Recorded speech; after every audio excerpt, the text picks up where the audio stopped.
go. Yes. All right. So what I'm going to do is I'm going to put my tweet from today. Shout out Dan Bongino for the retweet. Thank you, sir. Because I attached my Biden Inc. and the documents thread to it. So if anybody wants to take a look through all that stuff and say there's no evidence, it's been debunked, that's incorrect. I have a mega thread of evidence. And so, watching the Hunter Biden fiasco going down, I'm here for it. A lot of dubs going around right now. Maximum dubbage. Maximum dubbage. Yes. So. And like you said before, Mr. Trash Panda, the "you're wrong" section does not exist in As your as extensive binder. as I was flipping through my binder, I was looking at the times I was wrong section. It's very thin. It's very, very thin. I'm also going to attach the Heritage Foundation Project 2025 thread down there as well. Yeah, That's yeah. fantastic. The binder in that section's awfully thin. So. Yes. Very thin. Everyone, please retweet the space. Do the things. Retweet. And if you really love us, you will quote tweet with something With and something. retweet your quote tweet. Thanks. Boom. Boom. Thanks. Boom. Thanks. Everyone, come on in, grab a seat, grab a notebook. Grab a coffee, have a Coke and a smile. I don't know, but just come on in. Grab a drink. Yes, it's Friday afternoon for some even. It is Friday afternoon for me. It is for you, not for me yet. It's No. still 11 or 12. Oh no, it is 12:44. No, it is. You're only 2 hours. How about that? Mm-hmm. Yeah, that's right. Yeah. So we'll let everybody kind of make their way in here, and we'll start talking. We'll start discussing all of the fun things, all of the things that are going on right now. This is a great idea. Mm-hmm. Mm-hmm. I think so too. Me too. Yes, let's go. Hold on, I gotta put on. Okay. So as we're waiting for everybody to come on in, this is not like one of our typical like drill down topical type spaces. This is going to be more of like a general discussion, kind of reviewing of all the stuff that we've been putting work into over the last year, and starting to finally see some movement, starting to finally see a glimmer of hope that maybe, just maybe, we can start moving the ball down the football field here a little bit. So I think it's more than a glimmer. I just try not to be too optimistic, Oh, I'm optimistic as big. I mean, I'm optimistic, but, I'm just not trying to let it overtake me, if you will. I see. Well, what's more than a glimmer? Because that you can keep your glimmer of hope, but I'm going to raise you to a. Let me Google. Okay. Real quick. Look, What is more than a glimmer of hope? Let's see what Google says. What is more than a glimmer of hope? Just give me an answer. I'll ask Grook. A gleam. A gleam. Oh, there you go. Let me ask Grook. Yes. What would be more than just a glimmer of hope? Let's see what Grook has to say. Grook says a glimmer of hope is often small and faint, like seeing a distant lighthouse through a dense fog.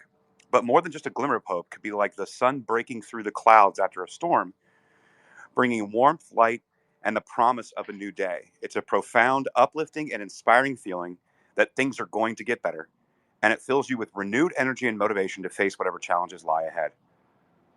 Okay. There it is. Okay. That is what I will raise you. I'm here for it. Good. I'm gonna screenshot this and attach it down in the chat so people can read it for themselves. Thanks, So Grook. If it ain't broke, don't fix it. Sorry. I Thank love you. it. Happy Friday to everybody. As you guys can tell, we were both in fantastic moods for a multitude of reasons. Um, as you guys know, I've been relentlessly chasing down all the receipts I can possibly chase down on what is effectively called Biden Inc., which I think Politico nailed in that article from 2019, which is in the thread that I put in there. And that covers really the corruption of the Biden family name from like 2003 and on. And it doesn't cover the stuff, as Joe took over point in China and Ukraine under Obama's administration. So, and that's kind of where I pick up the pieces and continue to put all that out. But what we saw yesterday was the Hunter Biden indictment out of California for the felony tax charges. Now everyone's like, oh, blah, blah, blah, taxes. Well, that's how it's how you take down corrupt organizations and individuals. It's through tax stuff, because obviously you do everything you can to hide where you're making dark money, illegal money, or corrupt money. And I think so. The tweet that I put out today was from Dan Bongino's show, because he's accurate and I agree with it. And Catherine Herridge of CBS, who's been just one of the only reporters at CBS doing her job, and she's hopeful that David Weiss will actually in the documents they left the door open for additional investigation and charges, basically centered around FARA, which is the Foreign Agent Registration Act. So, obviously Hunter, and I've been saying it forever, Joe Biden needs to be registered under FARA. He is a foreign agent as a president because he received money in the interest of foreign governments, China, Ukraine, etc. And, Hunter was the bag man in the middle of it. And I think that even goes deeper. We probably will get into that once this room fills up a bit. I'm going to start talking about Blue Star strategies again, because that was kind of a go-between between Burisma and Zlochevsky and Hunter Biden and their company with Devin Archer and Eric Schwerin. So we're going to get into that as well. But the door is open for additional investigation and charges to come, and it's going to be FARA. Now, what's so important about the FARA charge is not so much saying, okay, Joe Biden should be registered as a foreign agent, but what's important about it is that then you have to answer the question, okay, he undoubtedly took money, and that's what these charges are about. He took this money and didn't pay taxes on it or report it correctly. But what was the money for? And that is the question. So we're going to get into that. I'm going to go through some of this stuff because that is ultimately the question that needs to be asked. What was the money for? We know it. It's a pay-for-play scheme. I mean, I have the email receipts from the Hunter Biden laptop showing it was a pay-for-play scheme. It shows that Sally Painter and Blue Star Strategies was the go-between to handle said money. But if he was receiving it from all these different governments and Chinese energy companies, CEFC and Patrick Ho, who's in jail right now, actually, and what was it for? And so that is going to be the question. That is why FARA is so important. And from looking at the charging documents of Hunter Biden, that door is wide open for that to be inserted. So that's why I made that tweet today. I think Dan Bongino was 100% accurate. And I brought the receipts from the mega thread that I've been putting together over the year that shows all of these items. So we're going to go into that. Before we go into that, maybe sometime we're going to go into Project 2025 and what the new administration would look like with Trump in the presidency, what Heritage Foundation's plan of Project 2025 entails, what it means, what the deep state really is, and how they're going to fix it. And we're also going to talk about what the next year of politics is going to look like. And when Savvy comes back, I know she's busy. She's got a client at work, but when she comes back, I think there's some things that she'd like to talk about as well that are really, really, really, really, really exciting. So that's where we're at. Can I let everyone make their way in? Let me take a look down in the chat here, see if there's anything that's been added that I was not aware of. Oh, wow. For some reason, my space is getting hit. I'm getting all these show more replies errors. It's weird. Great. So that's fun. But that should go away soon. From what I can tell from the algorithm, once that starts happening, it's like a mass report type thing. When it's being mass reported, you'll see those show more replies like in like droves down in your replies, and then eventually the algorithm catches it and resets it. So that will go away soon, which would explain why the room is so small still. So, but we're gonna get there, and a lot of interesting things going on. I also want to mention something that's not related to the title, but if you guys remember a couple of days ago, and I did a space on this yesterday, but Matt Taibbi and Michael Schellenberger, they released more CTIL files, which is essentially there was whistleblowers that came from this group, CTIL, which is a government-funded operation that was essentially the ultimate framework and the basis for starting of mass censorship of American speech starting in 2017. And all these documents show and prove that the government, number one, was paying for it. It was being run through this outside group connected with CISA, which is under our Department of Homeland Security. Well, in the process of that discovery, we stumbled across several repositories. One of these repositories is by the person that started the whole group, S.J. Terp, and she essentially on GitHub put everything that she had and the tools that they built on censorship into this one repository. So give me 1 second.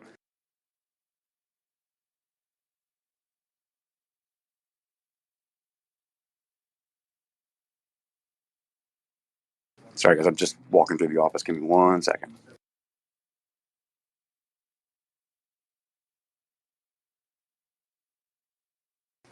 Okay, so this repository, we're all digging through it, and this woman, either stupidly or unwittingly, basically linked everything that they had, everything they worked on, hashtags that they used on Twitter, where they could all track what they were working on and who they were going to censor, what they were going after, and it's pretty crazy. And now it's been discovered that there were emails with this group that they formed, and Google as well. We found those. So a lot of stuff's going to be coming out, and working on that in the background. There's probably, my God, there's probably 20, 30 people going through all this stuff right now. And the stuff we're finding is absolutely nuts. And the hubris of these people that were censoring Americans, that were creating these groups, they're openly bragging. I mean, like, we found video from LinkedIn, all kinds of different communications on LinkedIn. We found different tweets with this hashtag. And if you follow that hashtag, it comes back to a conference that was held at the Nieman Foundation at Harvard in 2017. It goes back to the University of Indiana. It goes back to Northwestern University. And all these universities were all working on these censorship products and basically building out this apparatus in 2017. What's interesting to note about the 2017 date is that in the same 2017, so in these CTIL files, this system by S.J. Terp and others, another guy by the name of Pablo that came out of Naval Intelligence, they had a meeting in the Obama White House just before Trump took over in the inauguration. And in 2017, they had a meeting. And after that meeting, they started building out the censorship machine. But what's interesting to note is around that same time, David Brock had a meeting, David Brock Media Matters. And this is when they established Crew, which is like a super PAC opposition research firm connected with a lot of the fake fact checkers. They established American Bridge was the Oppo Research PAC. Crew was the legal lawfare enforcement arm of this group. And they also established Share Blue. Now, Share Blue was basically the social media monitoring and research fact-checking org that they established. And of course, Media Matters. We all know what Media Matters is. If you didn't before, you know now with what's going on with Elon and everything. And it was at this 2017 meeting that they set all this stuff up as well. So it seems to coincide with not only this CTI League censorship apparatus being built, it also coalesces with this meeting with David Brock. If you guys don't know who David Brock is by now, David Brock basically was supposedly a conservative, and then he went to work in Hillary's camp. He was instrumental in taking down Bernie on behalf of Hillary. He brags about it openly and often. And then they set up all these different organizations. So it was all around the same time in 2017. This is after Trump takes office. So what you've seen since 2017 is not just censorship, it's not just legacy media propaganda. It's not just the various different social media campaigns and influence operations, which is what CTI League is. But it was also the lawfare element. And this same group that created Crew, they then went on to move on to creating Project 65 Project. Now, if you guys don't know what the 65 Project is, the 65 Project was essentially what Crew was doing. And this was a group of individuals, including Executive Director Michael Teeter. And Michael Teeter, as the core of this is the group that tried to take out Jenna Ellis for representing Trump in 2020 election cases. Any lawyer that brought 2020 election cases to court, this group went after and tried to get disbarred. Then they started going after the January 6 defendants, attorneys, and they're still going today. Matter of fact, the attorney in the Kerry Lake case out here in Maricopa County is right now fighting with the bar because of these people, this 65 Project. This David Brock, Michael Teeter. And what's interesting to note about Michael Teeter, if you guys don't already know this by now, is that he's also the same attorney representing Ray Epps in the lawsuit against Fox News.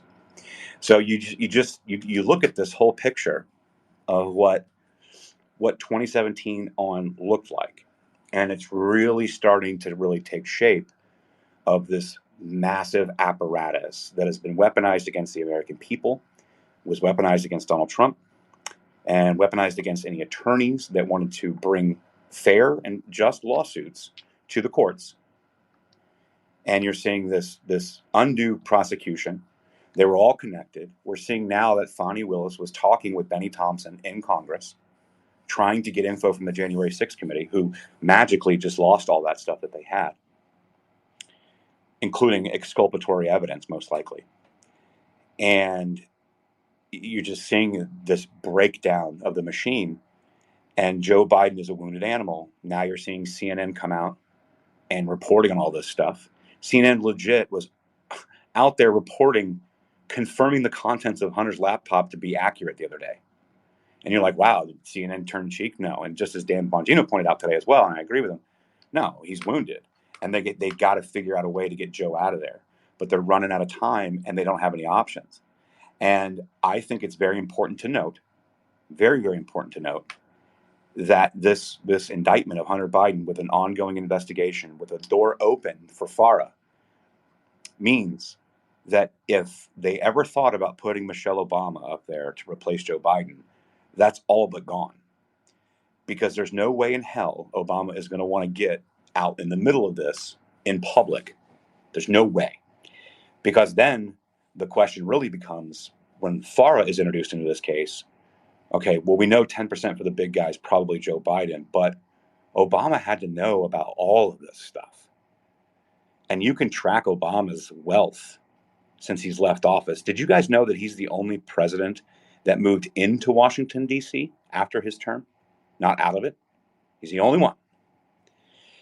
And so this just raises a lot of questions. And I think, as this case goes on and we start here, Jennifer, come up with me. I need help because Tiffany's away, Savvy's away.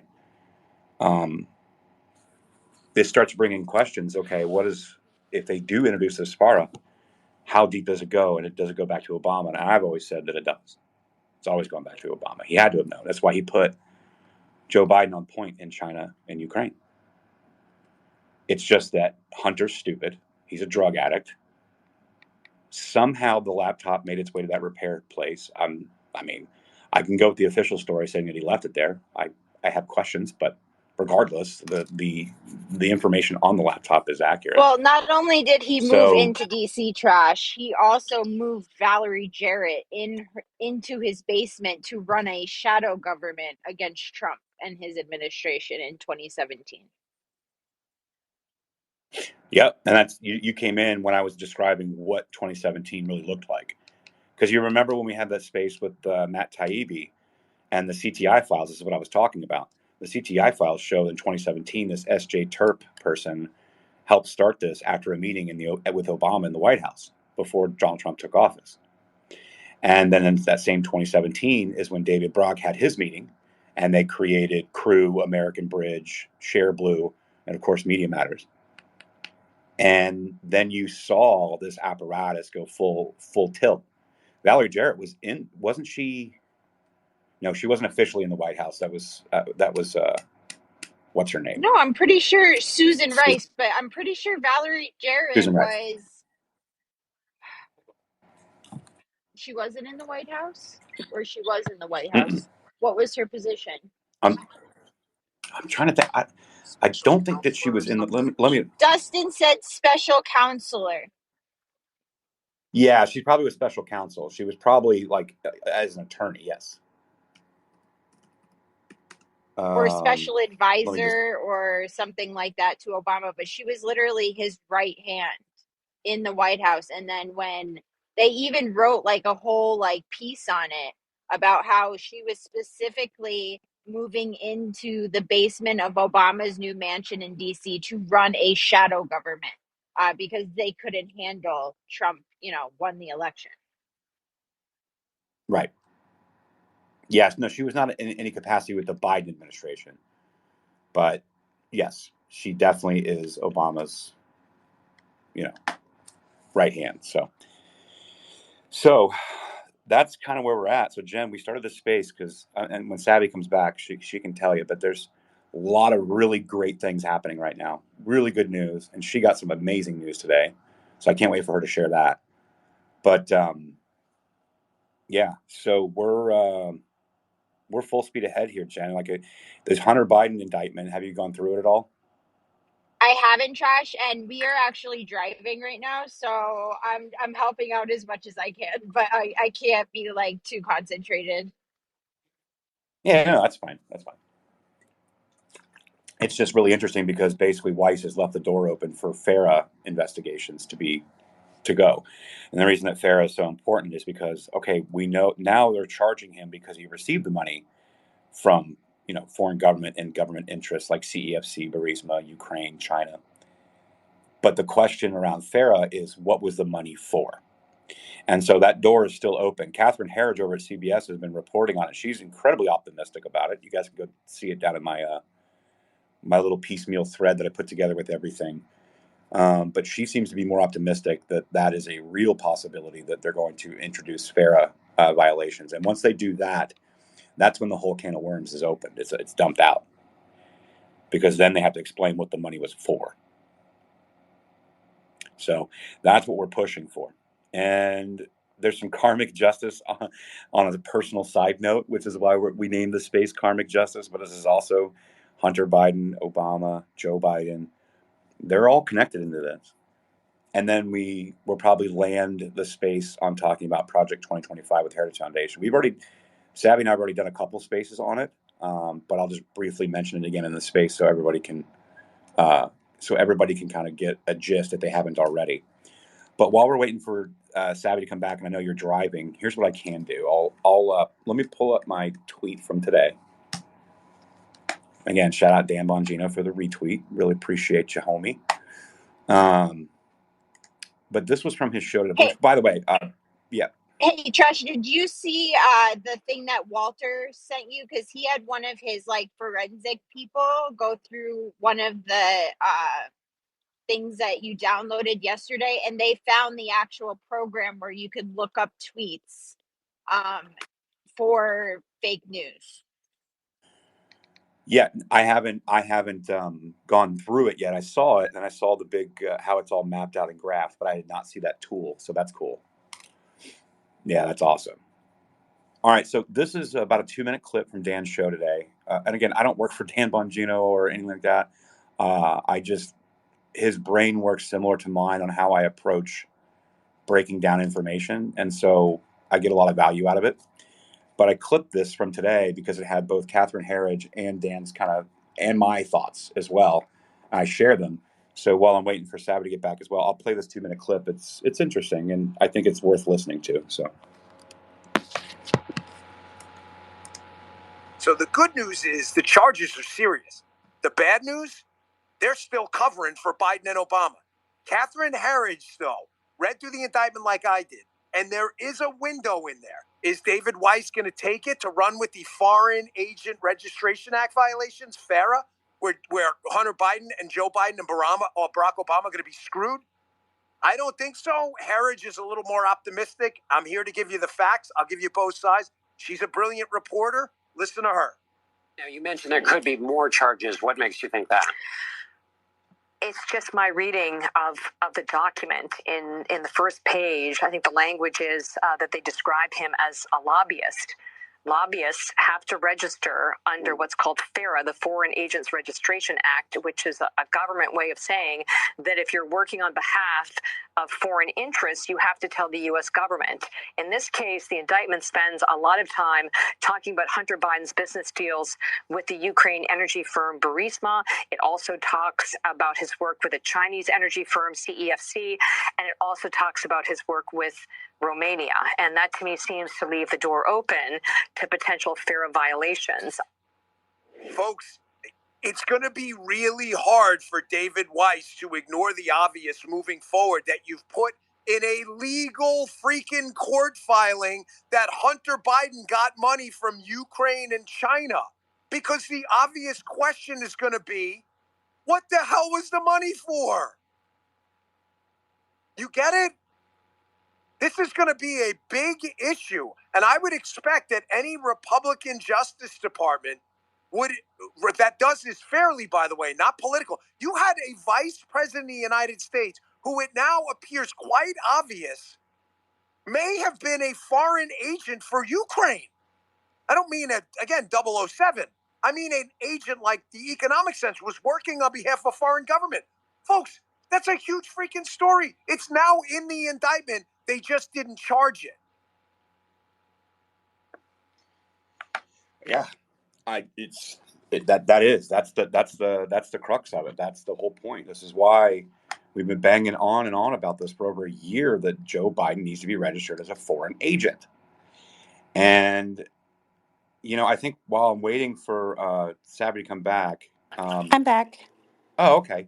Well, do you Hi. want me? Do you want me to shift gears away from what I was about to do and keep going through the Biden Inc. thread that I put together, because I have a bunch of video clips here, or do you You want can to talk about? Go ahead. you can do whatever you want, Trash. Well, I mean, today's kind of your day. I'm Do you want to talk about that? very excited. Do you want to talk about that? Sure. So, Uh, so today Yeah. was a big day for you, huh? Today was a big day for me. Um,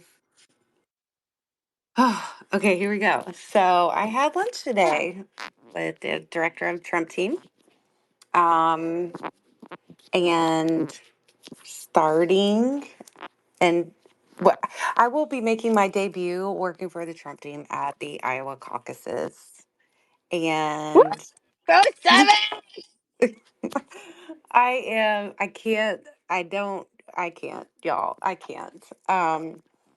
I am so very excited. I am also tasked with talking and searching for America First delegates within our state and nationwide. Um, and actually, there's multi-level reasons for this, but um, to have a Trump delegate base at the national convention, but to also whip delegate votes if um, if they're not necessarily going for our candidates. So I'm excited about that. But I'm really excited. They already kind of told me what my first job would be in Iowa. And I will be the head of the ambassador surrogate influencers in Iowa. So I am really, really happy about that. I'll be the director of that group. So that just is, I am just so very excited. I don't even, yeah, this is the first time I'm sharing this. and I figured I could do it on a bigger scale, and one of your spaces trash, because telling the story over and over, though it will never be tiring for me, it's just here's a base, here's everything, get it out. um I am so I'm over the moon excited. I hold on. I have been working for this for 22 years, and today it's almost like the start of, oh my God, I did this.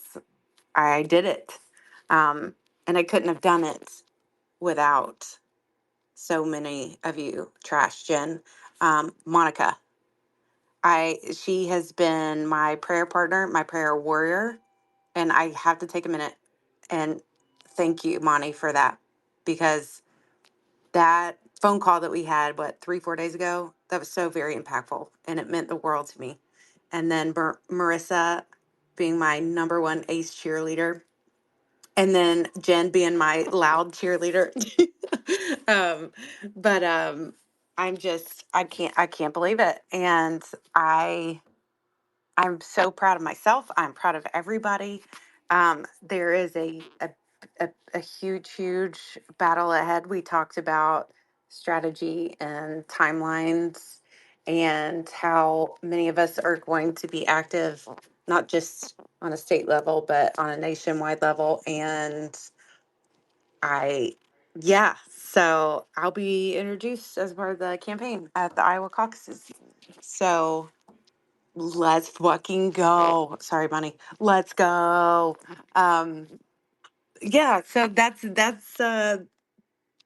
that is, there's so much more to this, so many different layers, but that's no, Monica, I am not moving to Iowa. But I will be traveling with the campaign to Iowa. So yes. I got your text. Yeah, so that's the start, and it is I'm just, I can't believe it. I can't believe it. I can't believe it. So there's I am that. so That's, happy for you, Savvy. Freaking thank killed it, you. girl. Congratulations. Thank you, Jay. I appreciate that. Thank you. Um, like I said, this is something, and I'm so proud because I'll be able to, show Collins that my daughter, my mini, that if you want something bad enough, that you can do it. You can achieve it, no matter how long it takes to stick with it. So, yeah, that's what I'm really, really proud of that. And I have some more things in the works. I'm doing a part of a documentary for Veterans for America First. I filmed that on Monday, and then I'm have a meeting with Patriot Switch through the Gateway Pundit. For something on Wednesday at 11. And then, of course, getting together state delegates. So if you are a delegate or if you know a delegate of your state, um, please DM me or reach out and put me in contact with them, um, so we can get that ball rolling. Um, so yeah, that's sort of a very gloss over my lunch today. And it all happened in 45 minutes, which I was just like, holy smokes, this is really fast. So, yeah. And so all the timeline and paperwork is actually being uh, drafted, worked right now, and I'll have it within the week. So there's that. Oh, congratulations. I'm so happy for you. Oh my God, it's such great news. I'm glad you got to share it with everybody here too, because like that's the point, right? We're just getting started. Yes, we are just getting started. And it's exciting because um, I am the type of person that, again, loyalty matters to me. And it's not just me that's going to win and elevate within, within our near future, but distant future too. Like, um, no, Monty, this is separate. I'll be leaving I love getting Monica questions. She just texted me. I love you so much. No, I'll be leaving here. Hallelujah. Um, But yeah, so but everyone, loyalty and that is paramount to me. And it's not just me that gets to be elevated. It's all of us. And yeah, so to the moon. That's why I was like, screw the glimmer. Give me that gleam of hope because there and and I know y'all, I got a Lou Dobbs follow today. So with Trump team and Lou Dobbs follow, are you kidding me? And I had a cupcake waiting for me when I got back to my office. Stop it. Okay. Nothing is going to slap the smile off my face today. So yeah, so that's it. I'm still processing. I'm still processing. So there's that. And I'll be working with state. Oh, that's another cool thing. I'll be working alongside some state races, which I'm very, very excited about. And I will need to utilize my blonde friend below me here in the state of Georgia with some of those too. So, um, yeah. So I think that's pretty much it. I'm sure I'll think of way more things, but um, that's it for right now. Well, I'd say that's a lot. It's not just a little bit. So congratulations. I'm pretty sure that Dan Scavino tweeted something just for you today, um, You're lying. and I decoded it. So Oh I'm my gonna gosh, stop it. I'm gonna play what Dan Scavino tweeted just for you today. Okay.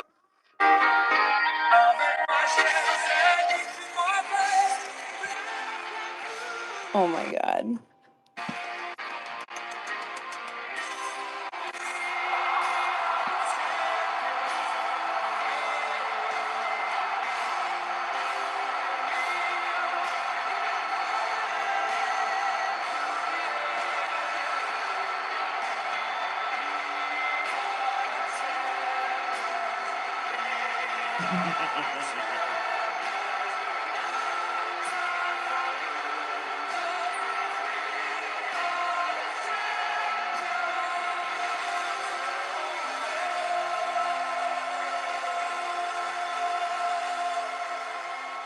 Let's go, 2024.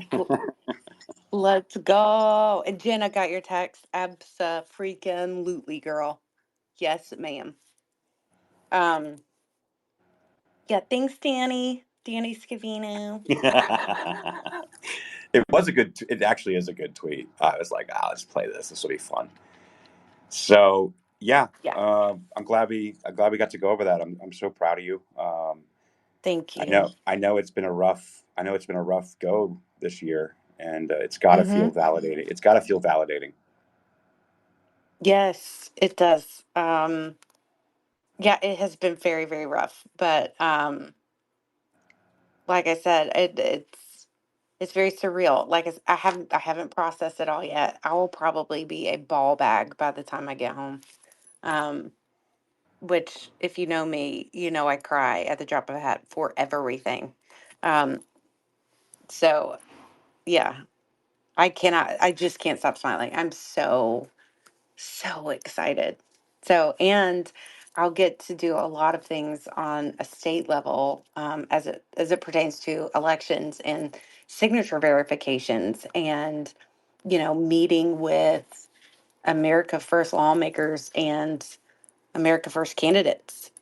That's that's so exciting for me. And I got to name off a couple that I definitely wanted to work with, which was our current Lieutenant Governor Burt Jones, and hopefully our next Lieutenant Governor, if I can push him that way, Colton Moore. Um, and yeah, so I can't wait. Sky's the limit. Sky's the limit.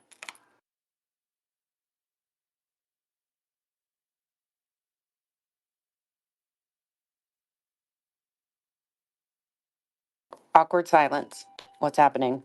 Oh, I was on mute. My bad. I was going to Oh, say it's it's okay. it's good to know that you're going to be the campaign is going to be in good hands with you. A lot of people don't Mhm. know this, but you have an extensive binder of exactly how to execute a proper ground game. And so I now you do. you actually do get to put that into action. And I I have no may or doubt. may not have. I may or may not have brought said binder with me to lunch. Hey, you got to I'm bring all the so proud tools. of it. Yeah, yeah. And you're Yes. going to be able to use it now. And so not only Mm-hmm. are you going to be able to use it now, but then you're going to be able to show success with it, right? Yes. So like Mm-hmm. your political capital and market need is going to grow significantly over the next year, and it's really going to Mm-hmm. put you on the path, I believe, to where you ultimately really want to go, right? Mm. Yeah. So, Yeah, I think you're right. yeah. So this is just the start. Just a Congratulations. start. Thank you very much, Aaron. I really appreciate it. I couldn't have been here without you either. So I'm very thankful. Very thankful. And Excellent. I'm humble excited. at the moment. I may not be as humble in Iowa, but those who know know.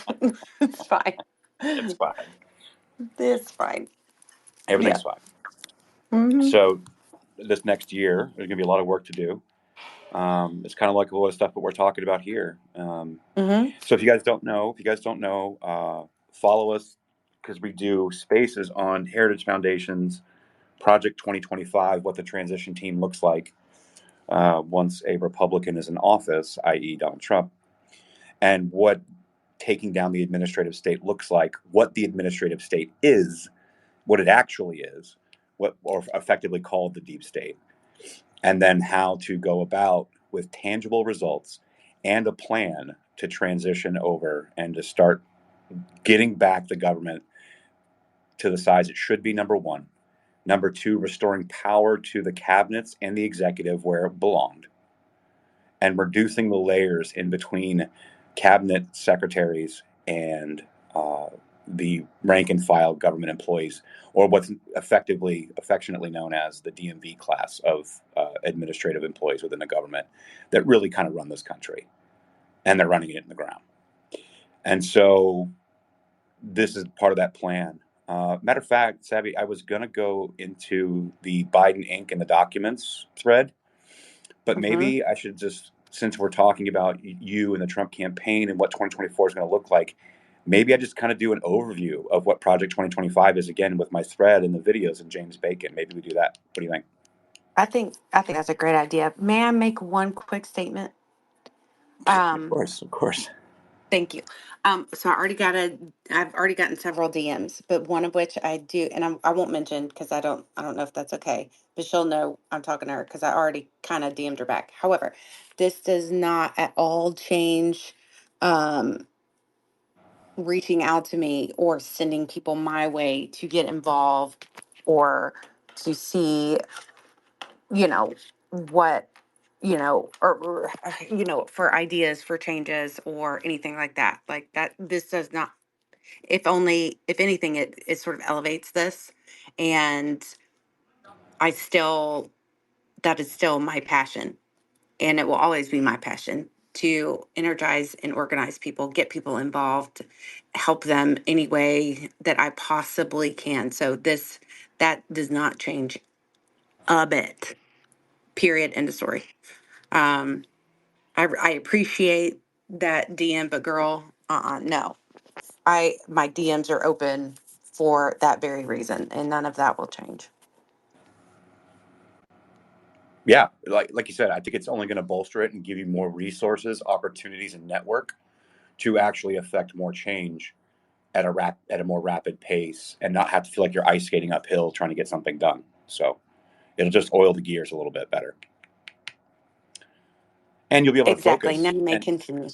and you'll be able to focus full time on all this stuff too. I mean, it's hard being a mom and an employee of a job and then also doing this. So it's going to definitely sharpen and speed up the process of which you can get stuff done. So really proud of you.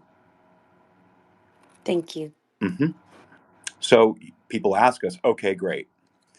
Well, if Trump gets in the White House, what then? Or what are we going to do over the next year? What does that look like? Or okay, but Trump, he had a chance. He had terrible people around him. He didn't have the right people. What's the plan? Well, Heritage Foundation and a multitude of groups. And we're talking, if you have never seen it, it's unbelievable the people involved that created this Project 2025. And it absolutely addresses every sector of personnel within the incoming administration, who should be where, and what they're going to address by going there. We did a space on this a couple weeks ago regarding the immigration piece, and we broke down exactly what they plan to do with immigration, what agency they're going to move it underneath, and then how they're going to slim it down, reduce all the funding for this, and then actually secure the border, close the border, and then manage the issue we have with the unfettered migration that we've experienced over the last few years, and how to address all that. And so I know Tom Homan's been out there talking. He was the former director of the Department of Homeland Security. He's got plans. I know he's going to be involved with that. But Project 2025 is a 970-page book, essentially, outlining in detail exactly how to solve all of the problems, and with the administration coming in, who they're going to put where, what they're going to do about it.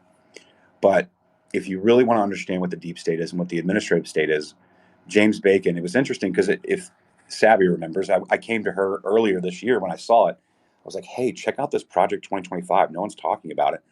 This is probably the most effective plan I've ever seen for a transition team ever. And so we were going to go into it later in the election cycle and start breaking down what Project 2025 was. But then hit pieces started coming out, and they're trying to already change it as if that's what they're using to say, Donald Trump's going to be a dictator, blah, blah, blah. And it's because the IC and the administrative state is panicking because this is a real plan.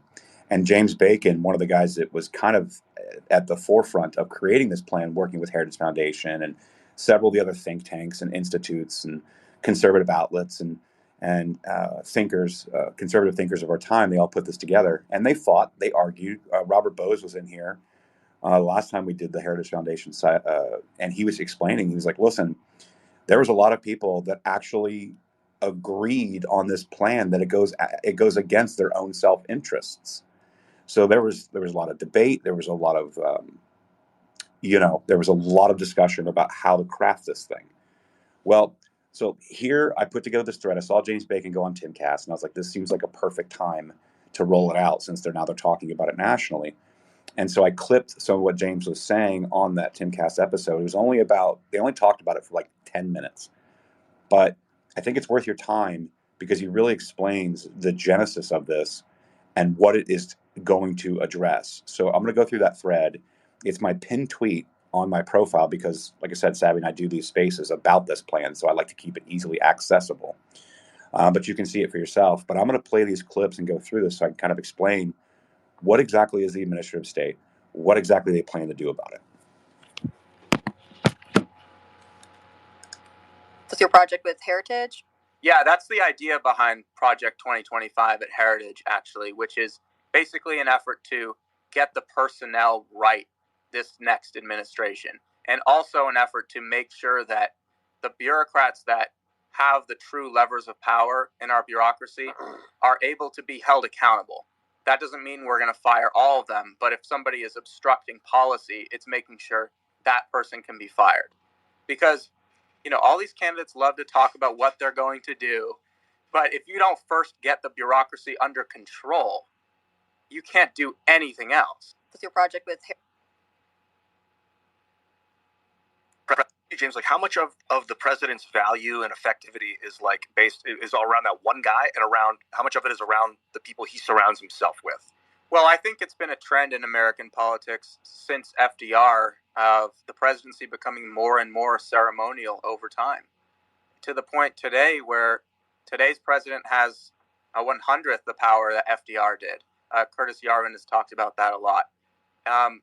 The deep state has become a massive problem, and the people truly pulling the levers of power are kind of this expert class at the top of the bureaucracy that, of course, leans left and is permanent. They have civil service protections, and it makes it hard for a president to control the bureaucracy and control the policy. And it's not just for Republicans, it's for Democrats too, although the bureaucracy just tends to agree with them more. It's kind of just a coincidence. FDR create this managerial class? Why did he put people in the middle? So FDR was spinning up all these new agencies in the 30s during the New Deal, and he wanted to put in place a system that would last after he left. So he did this thing where he got all these progressive academics to come up with a plan for how can I better make this administrative state work. And these progressive academics based their plan on the monarchies in Europe, which had massive bureaucracies where the United States didn't. And FDR took their plan and he implemented it.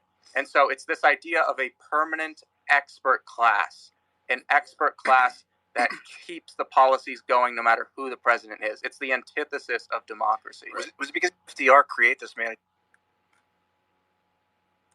So, yeah, I mean, so that's essentially what started it. There's more here. I'm going to play more, but I just didn't want to just keep going without kind of addressing some of this stuff. So you can kind of get the idea of what happened here.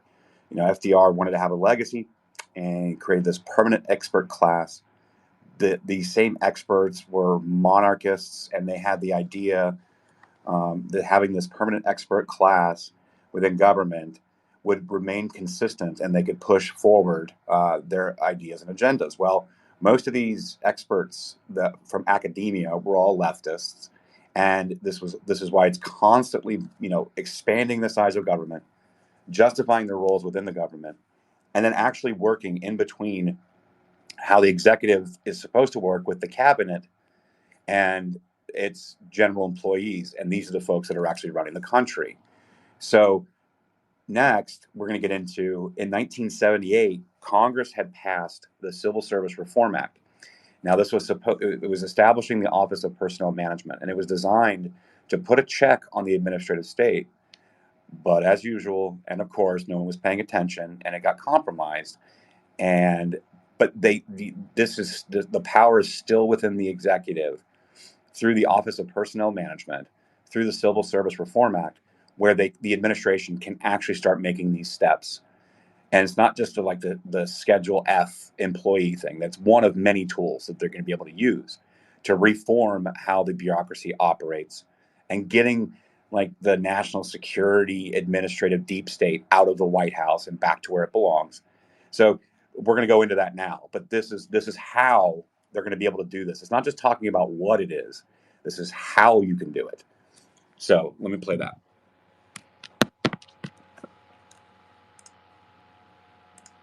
Doing to combat this issue? So there's a lot of things the president can do, but basically all the tools the president has are in the Civil Service Reform Act of 1978, which actually was passed by Congress to help the president better control the deep state because it had become such a problem. And it created an agency called the Office of Personnel Management, and they're supposed to manage the bureaucrats. But what's happened over time is that agency that was created got captured by the bureaucrats themselves. Yeah. So it's totally captured. So you have to take back that agency and then use the legal authorities that you have, which there are many. People know about the Schedule F executive order. They're familiar with that. That's one of like 10 things the president can start to do to hold the bureaucracy accountable. Like, what are the top 5 powerful roles that they would pick and put? I know Chief of Staff would be one of them. Chief of Staff is extremely important. I don't think it's necessarily the roles. I think it's the actions the president would need to take. There is a massive barrier between the president and his own cabinet secretaries. So there's a White House bureaucracy within the White House itself. And they kind of serve as this management barrier where they tell the president's cabinet secretaries what to do instead of the president directly. And this management bureaucracy was created under FDR, and it's only grown bigger and bigger. So I think the next president needs to do things like kick the National Security Council permanent bureaucrat staff out of the White House on day one. Do things like that. Make sure that your cabinet secretaries are being told by you solely what to do. There's too many middlemen that the president has. So if you cut down on these layers of bureaucracy and tell your decision makers exactly what to do, that's kind of the way of managing it. And the other thing is, the president needs to delegate less and follow up more. That's the key to all of this, because these bureaucrats thrive in the shadows. They don't want to be confronted. Yeah. If the president and his cabinet secretaries dig into these agencies, they are going to figure out how things are really run, and they're going to get a better handle on this stuff. everyone maybe is not the right move, but to go in and be very selective about who and what to remove? Or do you think more of just a broad sweeping 75% reduction of the workforce among the managerial class? What do you think is more effective? I think you need to do parts of both. So you need to do reductions in force where you get rid of these non-essential workers, the non-essential bureaucracy. I like to say there's a deep state at the top. That's the left-wing expert class. But then there's like the DMV state below them.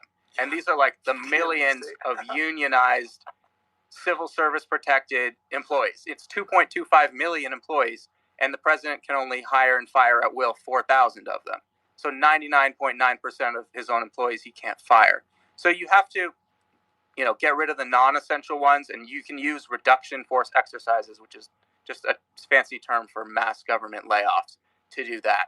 But then at the top, it's more, picking apart certain places where the bureaucracy has a hold, like the State Department. You need to go in and tear that place apart. If people are resisting, you need to fire them. But there's a lot of nuances to it. How would you implement reduction force exercises? You would look at the parts of the federal government that are truly non-essential. And it's funny because we already have a list of these positions. When the government shuts down, all the non-essential workers go home. And we have this list that we are like, you're not even that important, leave. Exactly. And so you're not going to fire all those people, but what does it being non-essential mean? It means they're non-essential in some way. Yeah. Is there like an start from there and look at that? Would it be an executive order that would be like, this would put it into action or something? This agency, Office of Personnel Management, would do it. So, for example, on day one, you could say, we're doing a reduction in force to get rid of all the diversity, equity, and inclusion offices across the federal government, and let's just start there. So that's essentially the overview of essentially what Project 2025 hopes to achieve. So then when you go into it, if you go to that thread that's pinned to my account, I actually included the entire PDF, 920 pages, and you can go through it and you can look at it. Matter of fact, I'll open up a link and kind of just give you an overview of what it looks like here. So, like I said, it's about 920 pages, and it's very thorough. And you can see all the different groups that were involved with Heritage on this and crafting this. And here are the sections, right? So you've got the foreword, A Promise to America, all that stuff, the transition project, it kind of explains it. But then section 1 is taking the reins of government. And that's what essentially James was explaining right there. That's essentially what you just listened to was section 1 of Project 2025. So it's the White House office, Executive Office of the President of the United States, central personnel agencies, and managing the bureaucracy, right? And then number 2, you got the common defense. So this is going to be Department of Defense, Christopher Miller, Department of Homeland Security, Ken Cuccinelli, Department of State, Kyron Skinner, Intelligence Community, Dustin Carmack, media agencies, U.S. Agency for Global Media, Maura Namdar, Corporation for Public Broadcasting, Mike Gonzalez, and Agency for International Development, and Max Primarak. Then you've got Section 3, which is the general welfare. So you've got Department of Agriculture, Department of Education, Energy, EPA, Health and Human Services, Housing and Urban Development, which looks like they're going to put Ben Carson back in that. Any other notable names here? Department of the Interior, Department of Justice, Gene Hamilton, Department of Labor and Related Agencies, Jonathan Berry. Interesting. Department of Transportation. Now, Department of Transportation is interesting. Savvy, you remember this. When we did the immigration, what they want to do is they actually want to move a lot of our Border Patrol and our immigration agencies underneath the Department of Transportation. And the speculation is because it's a completely transparent and, I'm assuming, limited amount for funding.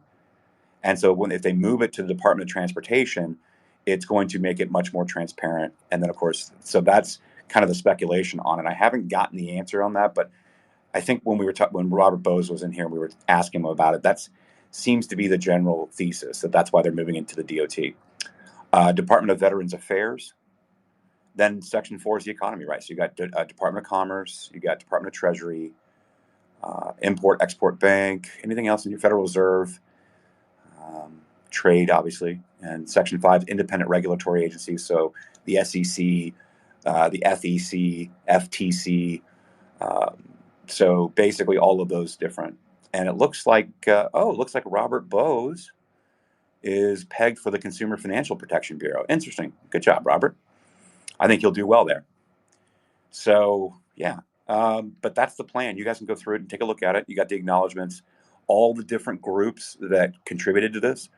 I mean, they had everybody involved on this. It's really, really impressive project. And you can take a look at it, who was all involved. And there's some people in here you can see that they were involved, and some of this plan goes against their own interests. So it's really interesting to note that I think is not only technically kind of bipartisan, but it's definitely heavily conservative. But the different issues that, like, more, establishment neocons were involved at the same time, populist conservatives were involved. But it seems like everyone kind of came together on this and said, okay, we can put our differences aside for now, but we've got to fix this country. And that's where this plan comes from. Yeah, Savvy, go ahead.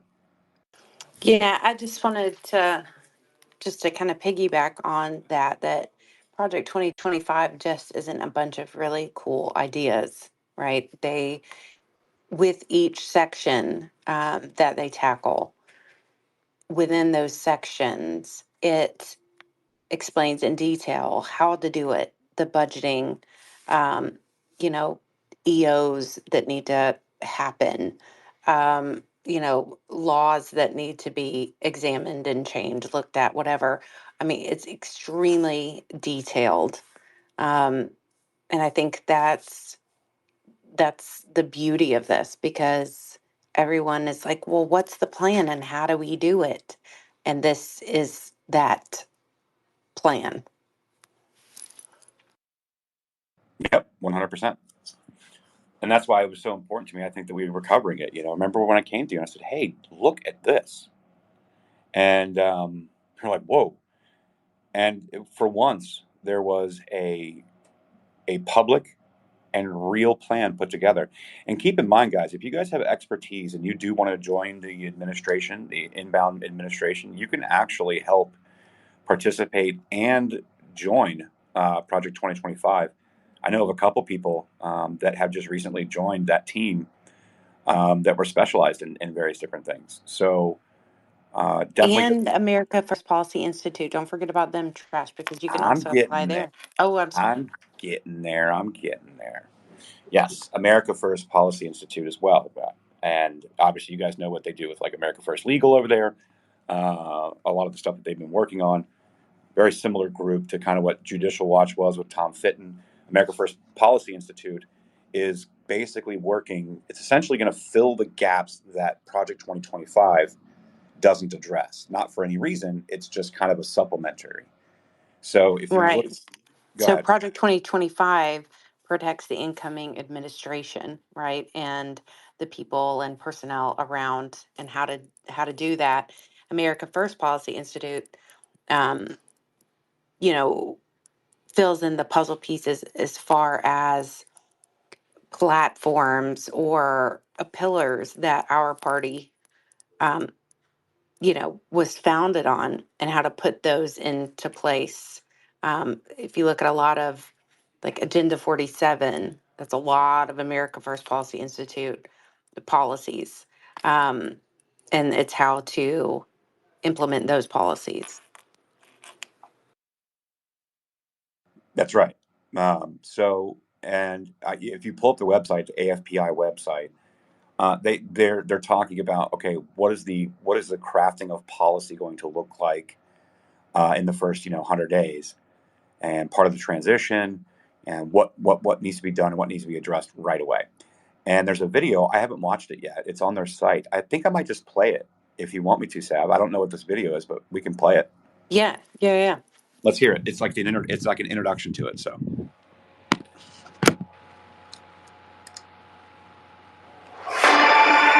Since the inception of America in 1776, our constitutional republic has operated on the principle of delegated authority given by the people to the government. Now, in recent decades, our federal government has abandoned this first principle.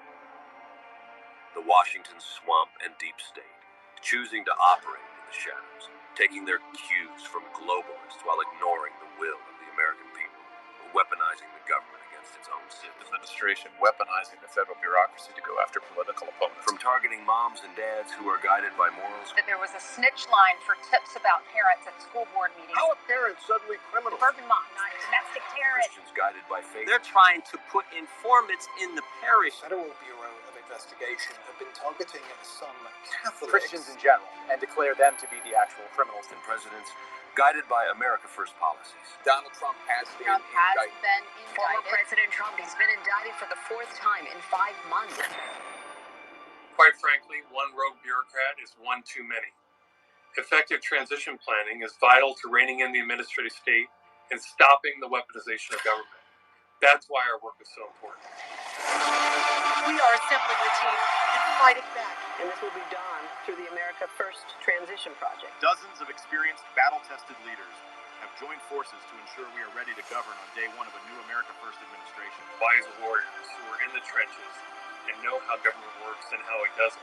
We'll see a new administration empowered by the American people. Those individuals, now numbering over 400 volunteers of former senior Trump administration officials, are helping us devise plans to make sure the next administration is ready on day one. Ready on day one. On day one. Ready on day one.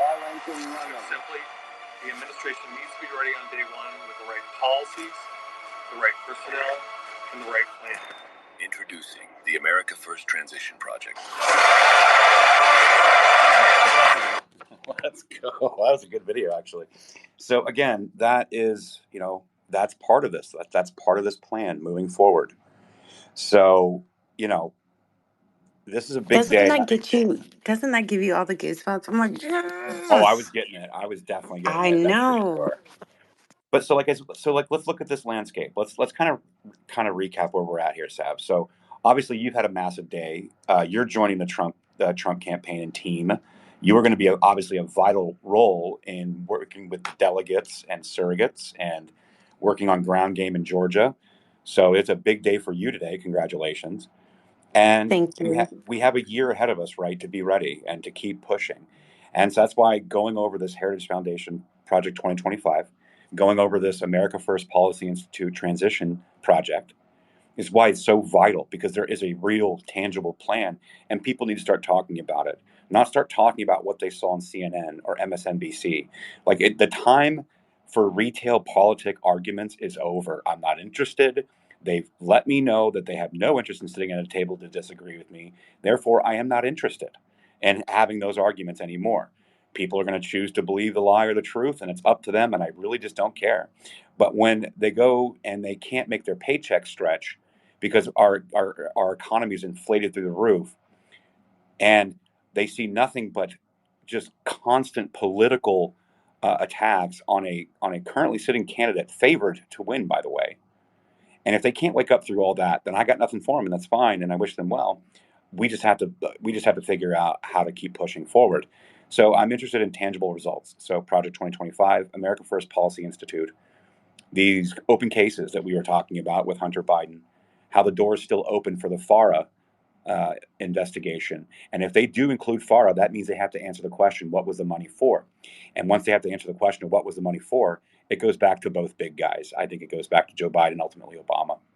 And that remains to be seen, but we need to keep pushing, foot on the gas. You cannot let up.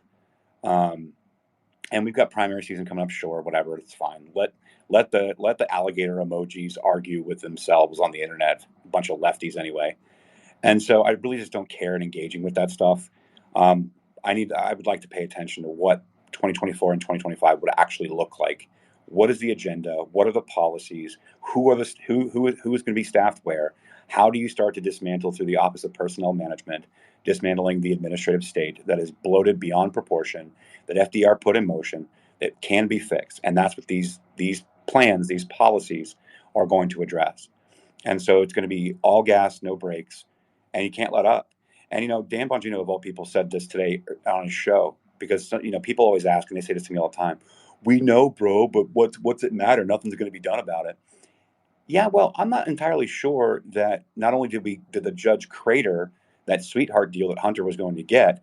But then it forced Weiss to actually have to put forth a legitimate investigation. Might I add, out of California, not Delaware, which is important to note, just to be clear. And so I think that the public sentiment and all gas, no brakes, and all the work that we've done talking about censorship and discussing things with staffers on the Hill of these committees, some of that stuff that's coming through in the committees, we were working on, we were talking about, and I can tell you personally, I know this for a fact because I've talked to people on the Hill about this stuff. What questions do we ask? Who do we subpoena? What information do we need? It's true. This has really happened over the last year, and so this is the kind of results that are happening. And people say it's slow. I agree, it is slow. And people are like, well, we just want them impeached and want them in jail. Okay, well, that's not reasonable. Okay, that's not really a reasonable, tangible result. And furthermore, the political capital and gain by going through this slowly, methodically, and bringing the information in bite-sized pieces to the general public over the next year, it's going to be so damaging. And if we just keep the pressure up, it's going to be so damaging to not only just Joe Biden, but many other candidates in these state and national races are going to be affected by this. You're already seeing a lot of the neocon establishment not pursuing an additional term. Why? Because during that one motion to vacate, there was so much pressure that the grassroots were putting on these on their representatives that they don't want any piece of it, namely Ken Buck, Kay Granger, and now we're seeing another person, just saw recently, that was part of these holdouts and this motion to vacate. They're not seeking a re-election term. That's three that I know of. And so we're starting to see pressure now from populist candidates on the conservative side, keeping the pressure up. Never stop talking about Hunter Biden. Never stop talking about Joe Biden. Put this information out there. Then people say, well, what do we do about it? That's why Savvy and I are always talking about Project 2025 and America First Policy Institute. This is the pressure. Yes, I understand we're just having a space. There's only 220 people listening, but we've been doing this over the course of the year, and thousands have listened. And this information is making it out of X into other places. So we're just going to keep on keeping on. But that's kind of the general theme of today, and it's kind of celebrating Savvy's new gig with the Trump campaign, and ultimately what 2024 and 2025 looks like. So I'll land there for a second, Savvy, if you want to add something. No, you're right. But also to your point that this is being like our spaces on Project 2025, um, they are being listened to by the right people, and people are wanting to get involved, and that's exactly what we need, because you have to understand there will be a lot of states that won't come online for their campaign. I mean, and won't go hard until August of next year. So if you think from August to November, that is not a lot of time. And this is where grassroots is important to get involved. Period. End of story. Because, as far as President Trump's campaign goes, they're being extremely fiscally conservative, as they should be with everything else, um, being thrown at him currently. But this will help you and educate you on what needs to happen with the next administration, certain policies that are extremely passionate to all of us, and the platform that you are fighting for. And to be equipped with those tools and this knowledge is only going to help you in your grassroots efforts. So it's not just, Agenda 47. It's Project 2025. It's America First Policy Institute. There are so many different tools at your disposal, and we need all hands on deck, because August to November isn't a long time, but we can cover so much ground before that time, if that makes sense. So I encourage you all you don't have to read the whole 920-page document like right now, right? Take it in bite-sized pieces, as Trash likes to say, but be prepared. Prepare yourself, prepare your GOP, your grassroots organizations, um, because this is a lot of work, and this is why Trash and I and Jen as well, are so passionate about this, because it is so very important.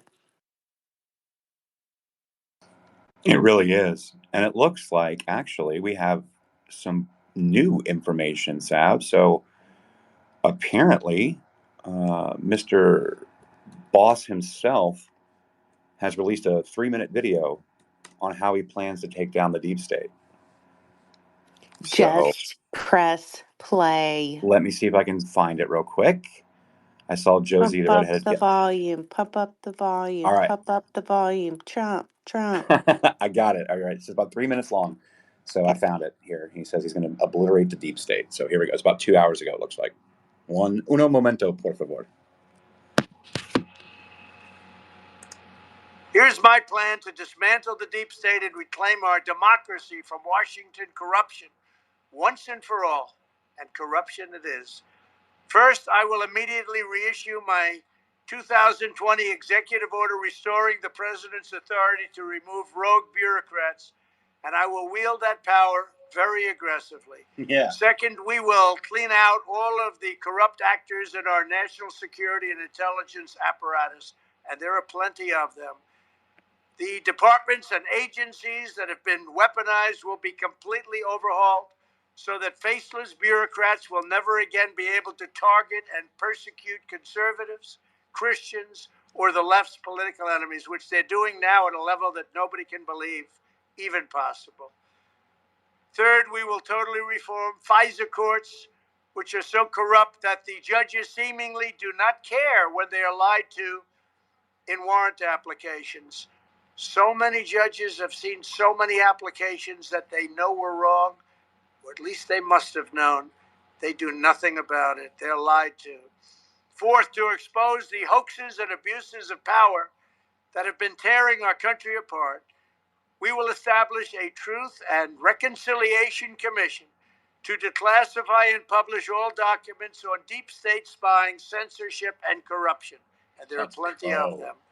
Fifth, we will launch a major crackdown on government leakers who collude with the fake news to deliberately weave false narratives and to subvert our government and our democracy. When possible, we will press criminal charges. Sixth, we will make every inspector general's office independent and physically separated from the departments they oversee so they do not become the protectors of the deep state.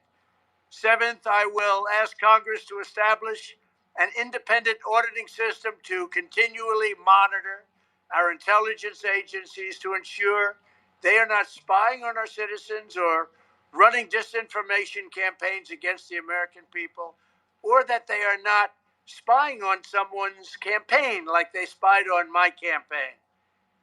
Eighth, we will continue the effort launched by the Trump administration to move parts of the sprawling federal bureaucracy to new locations outside the Washington swamp.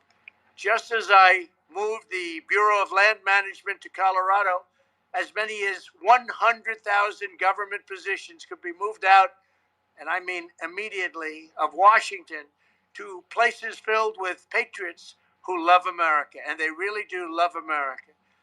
Ninth, I will work to ban federal bureaucrats from taking jobs at the companies they deal with and that they regulate. So they deal with these companies and they regulate these companies, and then they want to take jobs from these companies.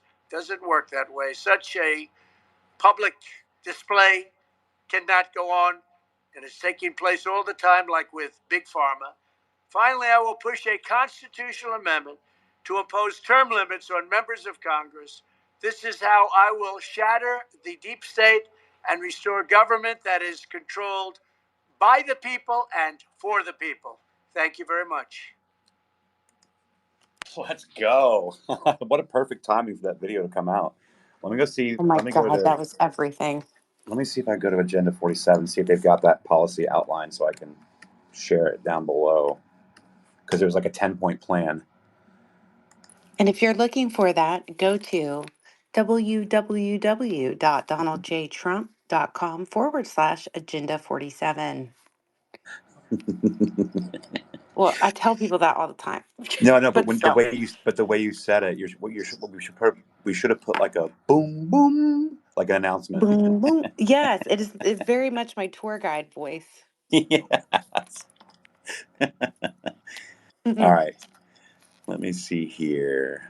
On liberty and censorship and reclaim free speech.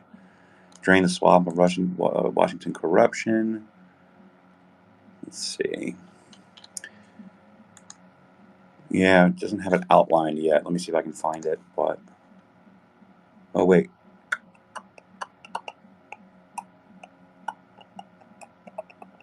If not, give it a couple hours yeah, and then it will be there for sure. faux show. He really needs to come back to X. I know. It's popping off. It's driving me crazy.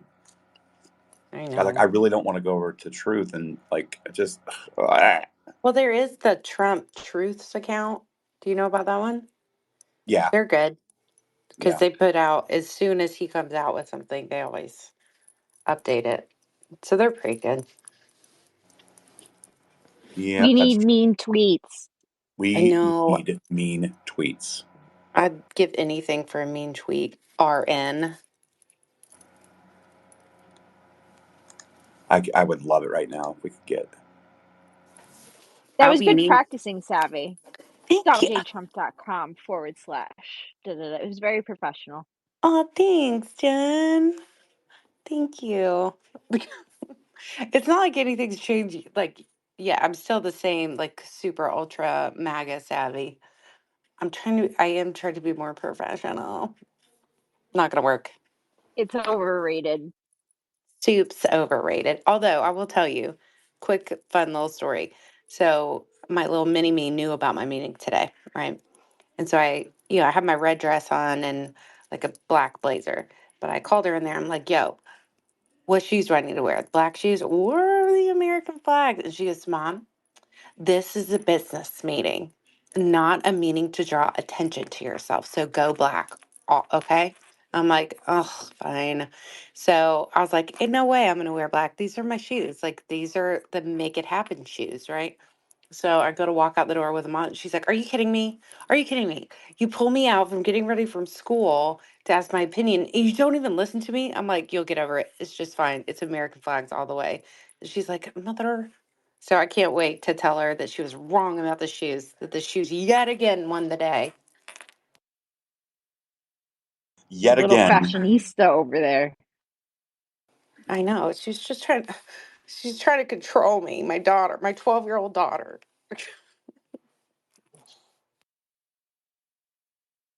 Yeah, I'm looking. I cannot find the 10-point plan yet, but as soon as I find it, I will post it. Steven Savage will also have a really pretty, he'll make a 10-point plan, like, still of it, and he'll have it linked to the top of his profile. If y'all don't follow Steven Savage, he has a great Agenda 47 timeline of all of the points from the videos that President Trump has made. He always has those too. So those are really good. Yeah, I'm looking at his profile right now, see if he has it. He does not. So yeah, it's just not out yet. Let's see. Well, actually, he might have it. Let's take a look. Shall we? Oh, I was just about to, that's why I'm mic'd. I was about to say, shall we? Let's Shall we? dive in. Let's take a look. So did you already cover your space from yesterday, Trash Jen? What do you mean? Well, I didn't know if you want to talk about it a little bit. I did talk about a little bit while you were away. Mm-hmm. Just about not only the CTI leak stuff, but what SJ Terp was actually up to in 2017 after having that meeting at the Obama White House before Trump took over, and how they basically roll this out, and that we've found the repository, and everyone's going through it right now in a And private group. yes, and to see Jen's excitement over this, that was everything for me. Everything. I don't know if I've ever seen her so excited. Because like I literally just typed it in and I pressed enter and I'm like, oh. well, this is good. And then I started looking at it and I'm realizing what I'm looking at. And I'm like, I never interrupt trash, but this has to happen right now. Like, I don't even know what I stumbled upon, but here we are. It was so cute. You were like, "Oh my God. Oh my God." It was the cutest thing ever. And then I was talking to Aaron this morning. He's like, "Yeah, Jen called me like twice." I'm like, "Oh my God." I think that's so cute. Jen never talks on the phone. Yeah, It's a thing. yeah, but I watched that video. Well, I watched some of it because I really wanted to also get to Tucker and Alex Jones, which For which I want to drunk dial with. they told the story how Alex Jones and I think maybe it was Lexi. I'm not sure if it was Lexi or another one of his producers, but apparently they were having a couple drinks and they drunk dialed Brian Stelter, and he answered apparently. Here, I'll see if I can find that part of the Tucker Alex Jones. You got to hear the story. It's absolutely hilarious. You guys, give me 30 seconds. I'll go find it. Yes, I want that to be a part of my memories. I want to drunk dial, and I don't drink, especially I don't drink to get drunk. Okay. I might have a, sip of something here and there, whatever. But if I was invited by Tucker and Alex Jones to go fishing on a boat and then go back to the barn and throw back some and start drunk dialing people, yes, please add to cart, swipe right to buy now. I'm all in. I want it. I want Savvy, we're this to making this happen. happen. When you and I get together, we're drunk dialing people. Girl, 100%. holy moly, Jen, can you imagine? I can't. I can't. Dude. And people don't understand the amount of phone numbers of people we actually do that. This is bad. That's going to be very bad. Funny, yes. Bad. Actually, it's going to be excellent and everyone will be a lot happier when this happens. This is true because when I consume alcohol, I get very sweet and lovey, and like nothing phases me. This will be fun.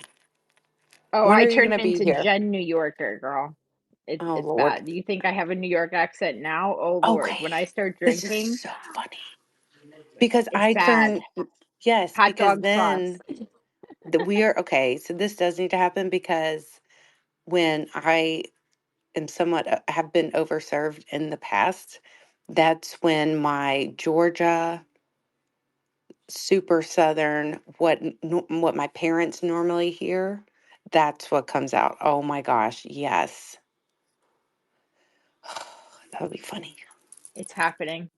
It's Yes. All happening. right, Aaron, it's been over 30 seconds. I think I found it. Okay. So give me just like 5 more seconds to verify. 5 more But seconds and you've got them. Okay, Maverick. thanks, Goose. Oh, you guys have names for each other. How cute. We just made them up. They just happened right now. I You could just tell. witnessed it. Shut up.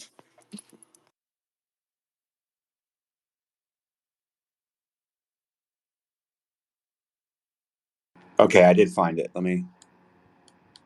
Here we go. It might be a little bit in the beginning before when Tucker starts talking is when they start the story. So here we go. It's my favorite story. Because people were sick of the corporate legacy media.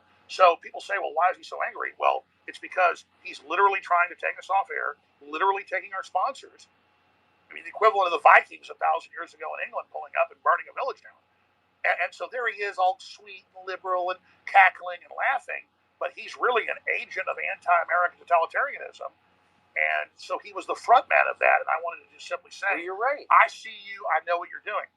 So people see it out of context and think, why are you being so mean to him? Well, I mean, he's literally trying to destroy my free speech, take me off air, and put my family on the street.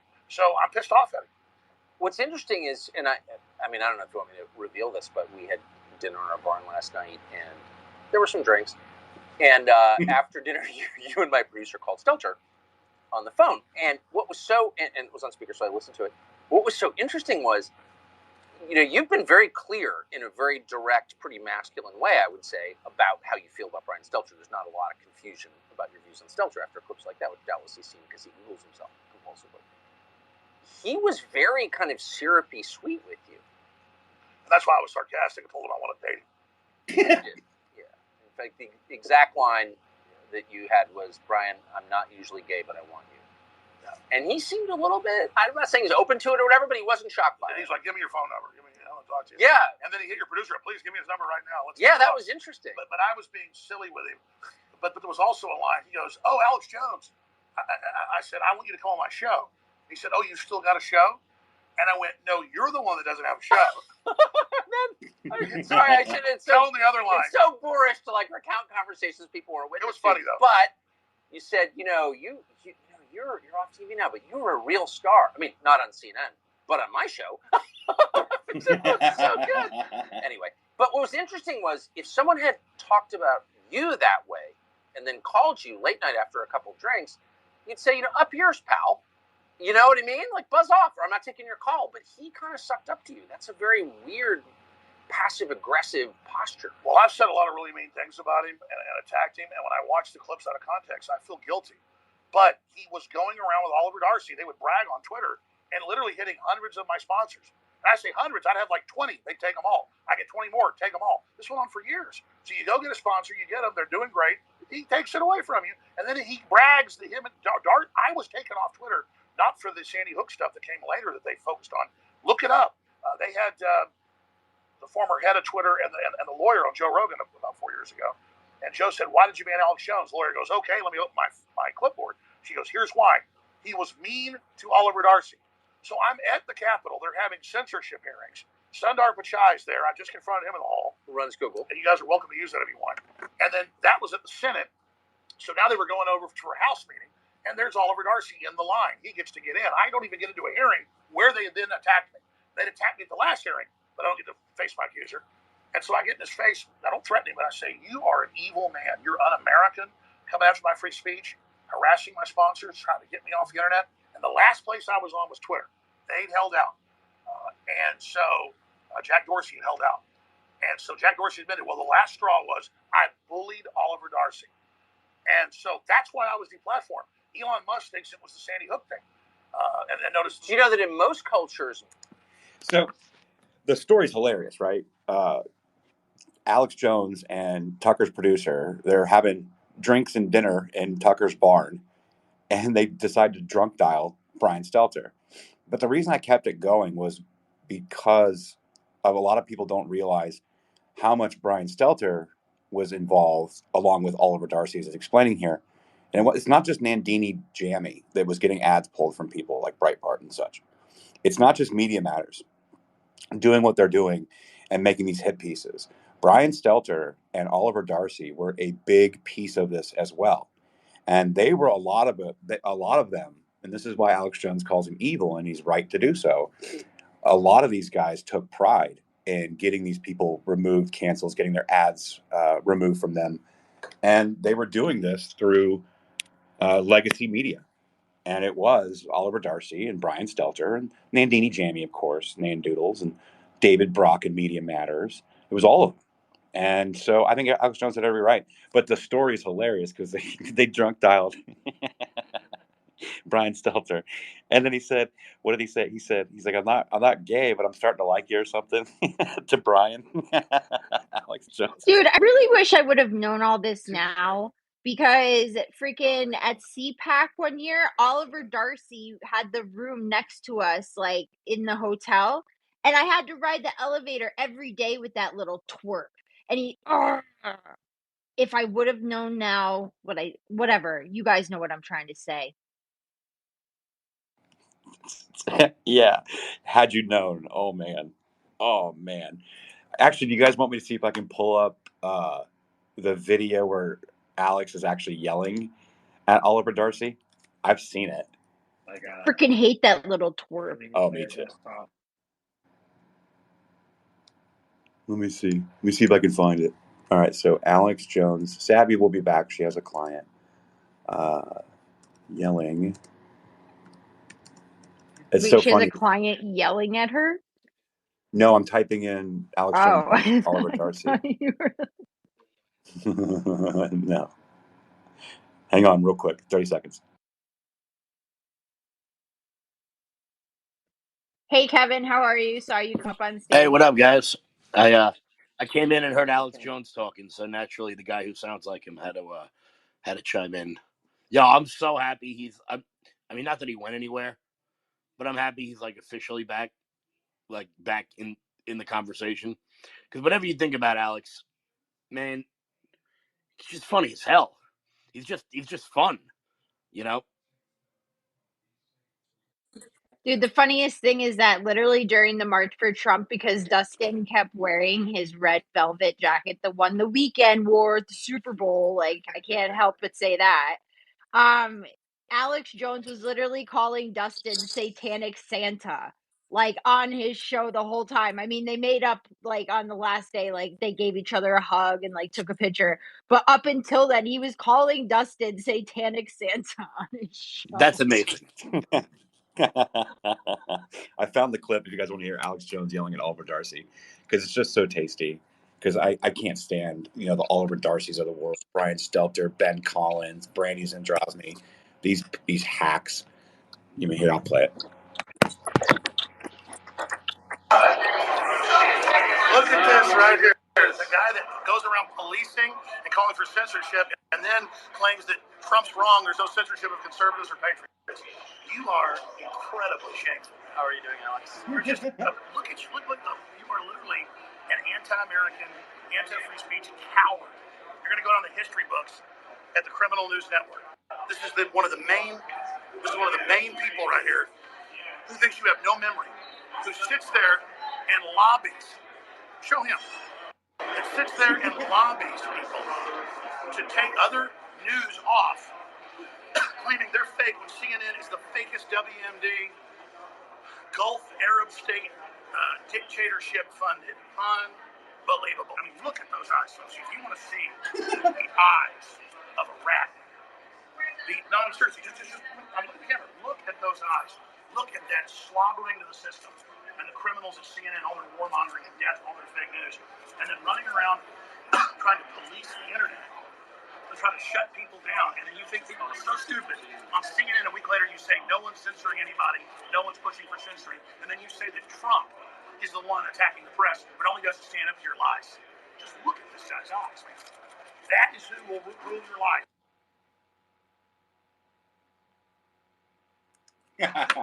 That's so great. Oh man, and the look on his face is just, and he's just like, look at those eyes, and you look at him, they're like dead, lifeless eyes. These tyrannical censorship asshats. I've said this all the time. Like, I don't have to agree with you, but I at least want the place to be able to sit down and disagree with you. We're not even allowed to do that. You can't participate in wrongthink. You can't go against the approved narrative by the information governance board of our government, and then these people that go walk around and run around and do these hatchet jobs on people for speaking actual truth, and the malinformation part's the worst because they don't want people to hear the truth, and people like Oliver Darcy and many of these others. So watching Alex Jones confront him is still one of my favorite things. You know what's really funny? I just looked it up. You know, Oliver Darcy doesn't have a Wikipedia page. How is that possible? Could he have gotten Wikipedia to take down the page about him because people Yes, were just or talking too much shit? I don't know if he could get it actually taken down. I know because one of Dustin's friends from college is a high up Wikipedia editor. Like they literally have like a whole like system, and you have to like be a certain status within like the Wikipedia governance in order to make changes. You can't like change anything or get it taken down, but you can like bury stuff within it and like word it differently, but you have to get it approved, and it has to be done by a high up person, and you can hire these people to do it for you. Yeah, he doesn't have one at all. Like if you like, I was just like looking it up to try to get like some background on him, some interesting stuff, but like it doesn't exist. I mean, I have a Wikipedia page, and I'm nobody. Hold on, let me ask Dusk. Hold on 1 second. Yeah, that's interesting. Well, funny Alex Jones videos. Trash, do you remember the video when he confronted, I think it was Chernovich, at the RNC and gave him a Bill Clinton rape shirt? That was the funniest 30 seconds of television I think I'd ever seen Alex Jones do. Alex is wild, man. I swear. He literally So posed for a photo with him and then stood behind him, gave him the bunny ears with the Clinton rape shirt draped across his chest. It was the funniest, 20 seconds I'd ever seen. So Dustin said you can't get it taken down. It's almost impossible to get it taken down. So he must know somebody, because why wouldn't it be there? Maybe he just doesn't have a Wikipedia page yet. I don't know. The guy's been. No one made one for him. I don't know. Can you make Wikipedia pages? Yeah, I mean, I think so. Well, someone needs to make a freaking Well, Oliver Darcy Wikipedia we need page. to have some fun and find out every stupid thing the guy said in his entire life and make an extensive Wikipedia page. Well, funny enough, during when we did the garbage, wasn't Oliver Darcy one of our garbage fail journalists? Does anybody remember, Trash? Oh yeah. Yeah. So when we did the garbage fail journalist tournament of hacks, Oliver Darcy was one of them, and we compiled all of this Oppo research on him. So Kelly, if you're listening, I don't know if Kelly's down there, or Adam. We have a whole bunch of Oppo research at America Mission for Oliver Darcy. You should just use that and then the quote from Alex Jones calling him a lifeless, soulless person, and then put that on the Wikipedia page. Those lifeless eyes. Yeah, you got to get the photo of just his lifeless eyes just staring at Alex as he's yelling at him. Actually, all you need to do is just Google image. They all look the same. They do. Seriously, go Google it. It's wild. It's weird. I think it's funny that his Google images, one is like a legit full head of hair, and the next one over to it is like he's been stressed out incredibly for the last 10 years, totally bald.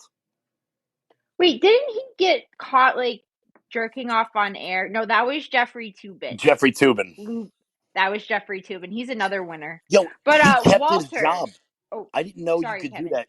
No, I was saying he kept his job after that. I didn't know you could do that and not be fired. So he was let go and brought back 5 months later. 5 or 6 months later. I think it was technically a suspension. That's what they call it.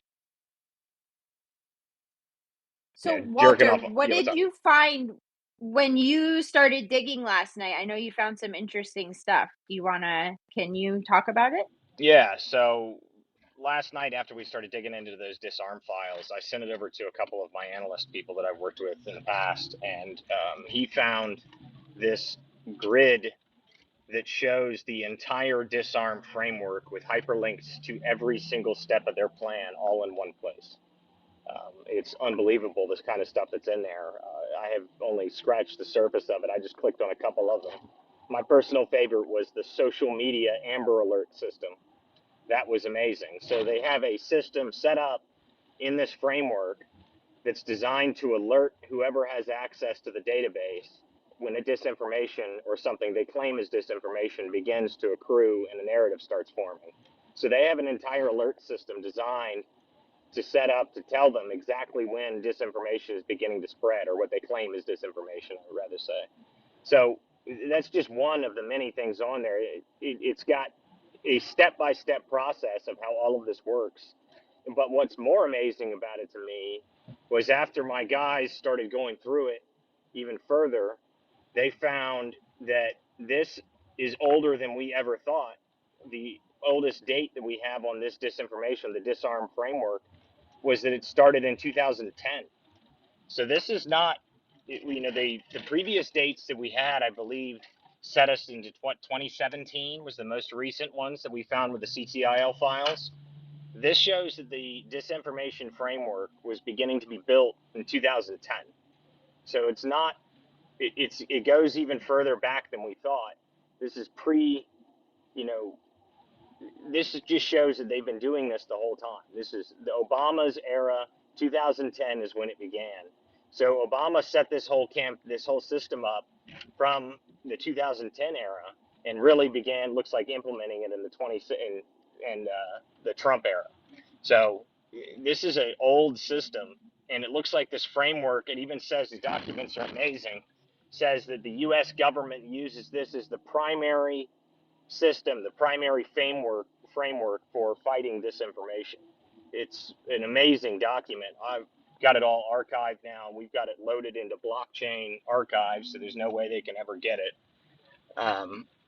But it really is an incredible find. That was all via the GitHub. And as we started digging into the GitHub, I'll have to ask my analyst guys where they even found this one document, because I can't figure out where they got it in there. But it's an entire network that shows everything from assessing the problems to implementing for a variety of different things. It describes how they facilitate state propaganda, how they discredit, how they create fake experts, and then how they use fake experts. It really is incredible. I'll put the link to it so people can check it out. And we're going to be working through it, and we're going to be releasing an article on this, working with a few of the people that have been going through the research. We're going to be releasing an article on the disarm files probably on Monday, if I manage to get it done over the weekend. I've been sick, so we'll see.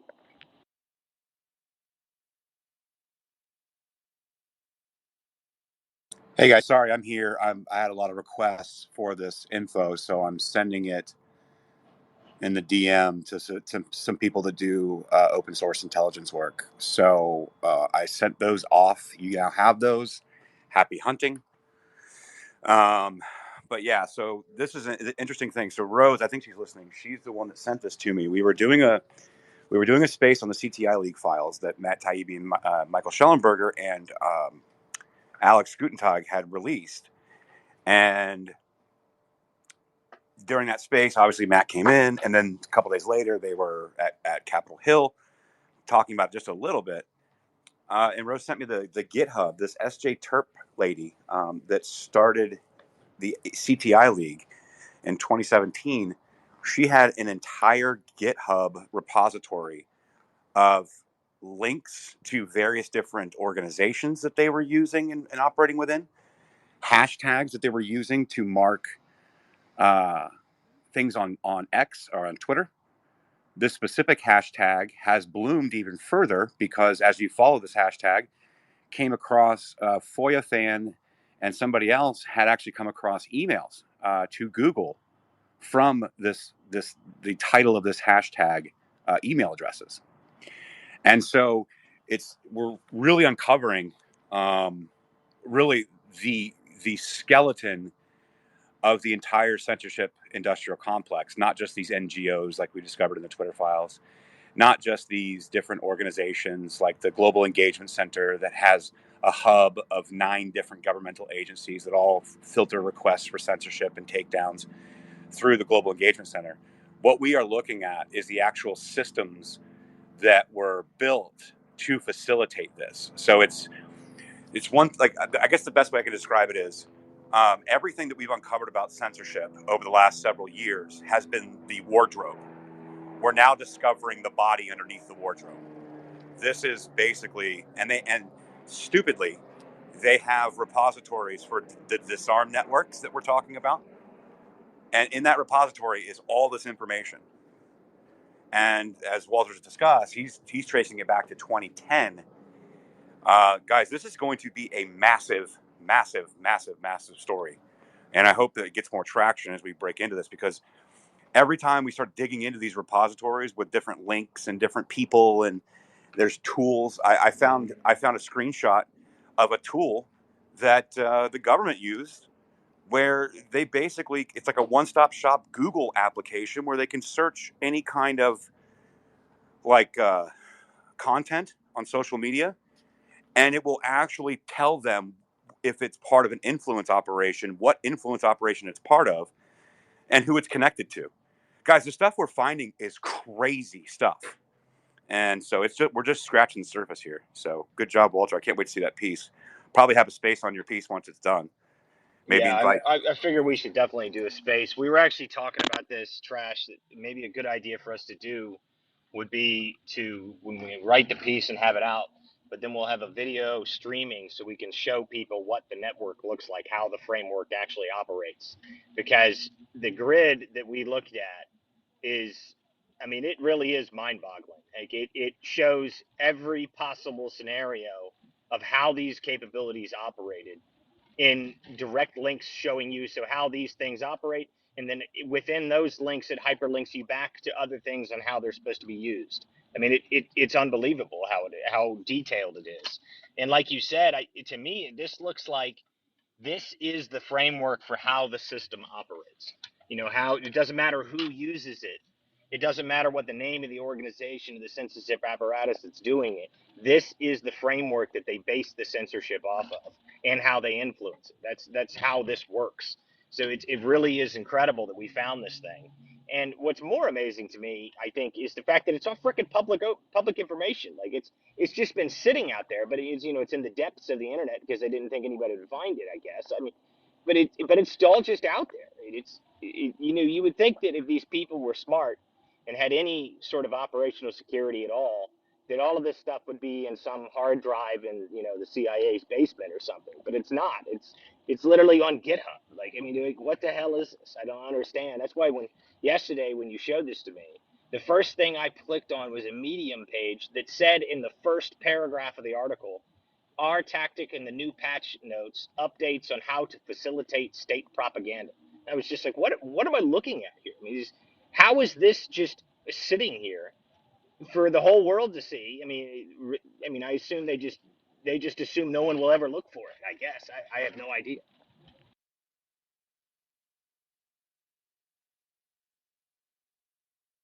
Yeah, it's absolutely nuts. And so, like I said, we're just scratching the surface on this thing. But you know, stay tuned, buckle up. Once you do the reporting on it, we have the space. I will send it off to Taibbi as well and see if he'll come join us. And we can talk about it a little bit and see what they're working on with CTI files, because I know they're going to have a lot coming up here soon. So I don't know if you guys ever were in the space when he came in when we were covering the CTI leak files earlier this week, but he also noted that right now they have, from this whistleblower that gave him all these documents, they have a story that they're working on that includes legacy media reporters involved in this, and they have names. So that's coming soon too. Oh, so that's in the new one. The new one gave them names of the journalists. That's fantastic. Yeah. So they've got all that stuff. That's a story that they're working on now. So keep your eye peeled on his Substack. It's Racket News. Hey, Walter, as you're going through those files, it's also important to go into the profiles of the people that are listed as working as the hacker group or the programmers, and then they have subsets of categories that they're individually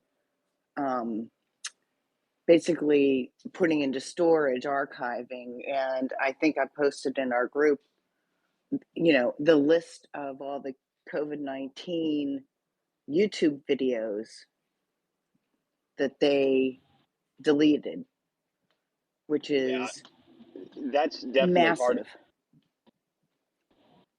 massive. So That's a I huge. posted that. Yeah. There's a huge part of that, like going through some of these names in here, because when we got access to the GitHub, they were going through the actual GitHub repository, and I clicked on the name that had actually posted it to GitHub, and it took me to Medium. And Medium's pages actually had a lot of people that were following just the one guy, and we found the guy that was writing this code or was author of this code, and he had a certain set of followers. I started going through all of these people. There's a project, something called Project M82.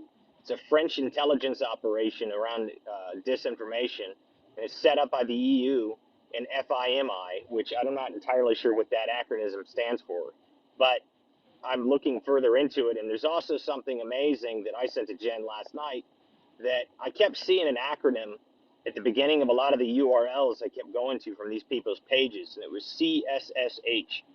And I didn't know why I knew that. I knew it from somewhere. And after I looked into it, that's a term for a cluster, a server cluster that integrates unilaterally across multiple servers and multiple domains. So it's a working theory that it's possible that all of these people operate within a cluster of servers that all work together. And it says specifically, when you look at the details of what a CSSH is, that it allows a central access database and dashboard to use all of this stuff. So I haven't found enough information to prove that yet. But I just found it really interesting that I kept seeing that same acronym everywhere. And when I looked into it, that's exactly what it was. I know what the FIMI is. It is, give me 1 second, I'm pulling it up now. Most of the information from these people, and it was Project M82, which, by the way, I have their GitHub trash. I'll send that to you. It's all in French, but I've got some European analysts that are looking at this for me, so I might be able to get a lot of it translated properly. But it was all based in France, so that I don't know what correlation they have to the disarm group, but it looks to me like a lot of their people work with it. Yeah, I will definitely want to get that translated and take a look at it. The FIMI, I remember what this was. I covered it the other day. Was it? Oh, you know what? It might have been in Schellenberger's. Give me 1 second. It might have been in his drop, actually. Oh, really? It was covered in their drop? Then that's amazing. I'll have to make sure I get all of this stuff translated then. Let me just double check. It might have just been in the repository because I was reading through it, but I don't know. Let me see. Give me 1 second, guys. Did you guys go through all the links that was in that X post that came up from the FOIA fan? And then the link below it was the guy who posted to the government site and the links to these docs. Did anybody look at those? No, I didn't. I did not. I don't have time to break all this stuff down all the time. I haven't. Oh well, it's important because it's the negotiations for the Pointer Agreement.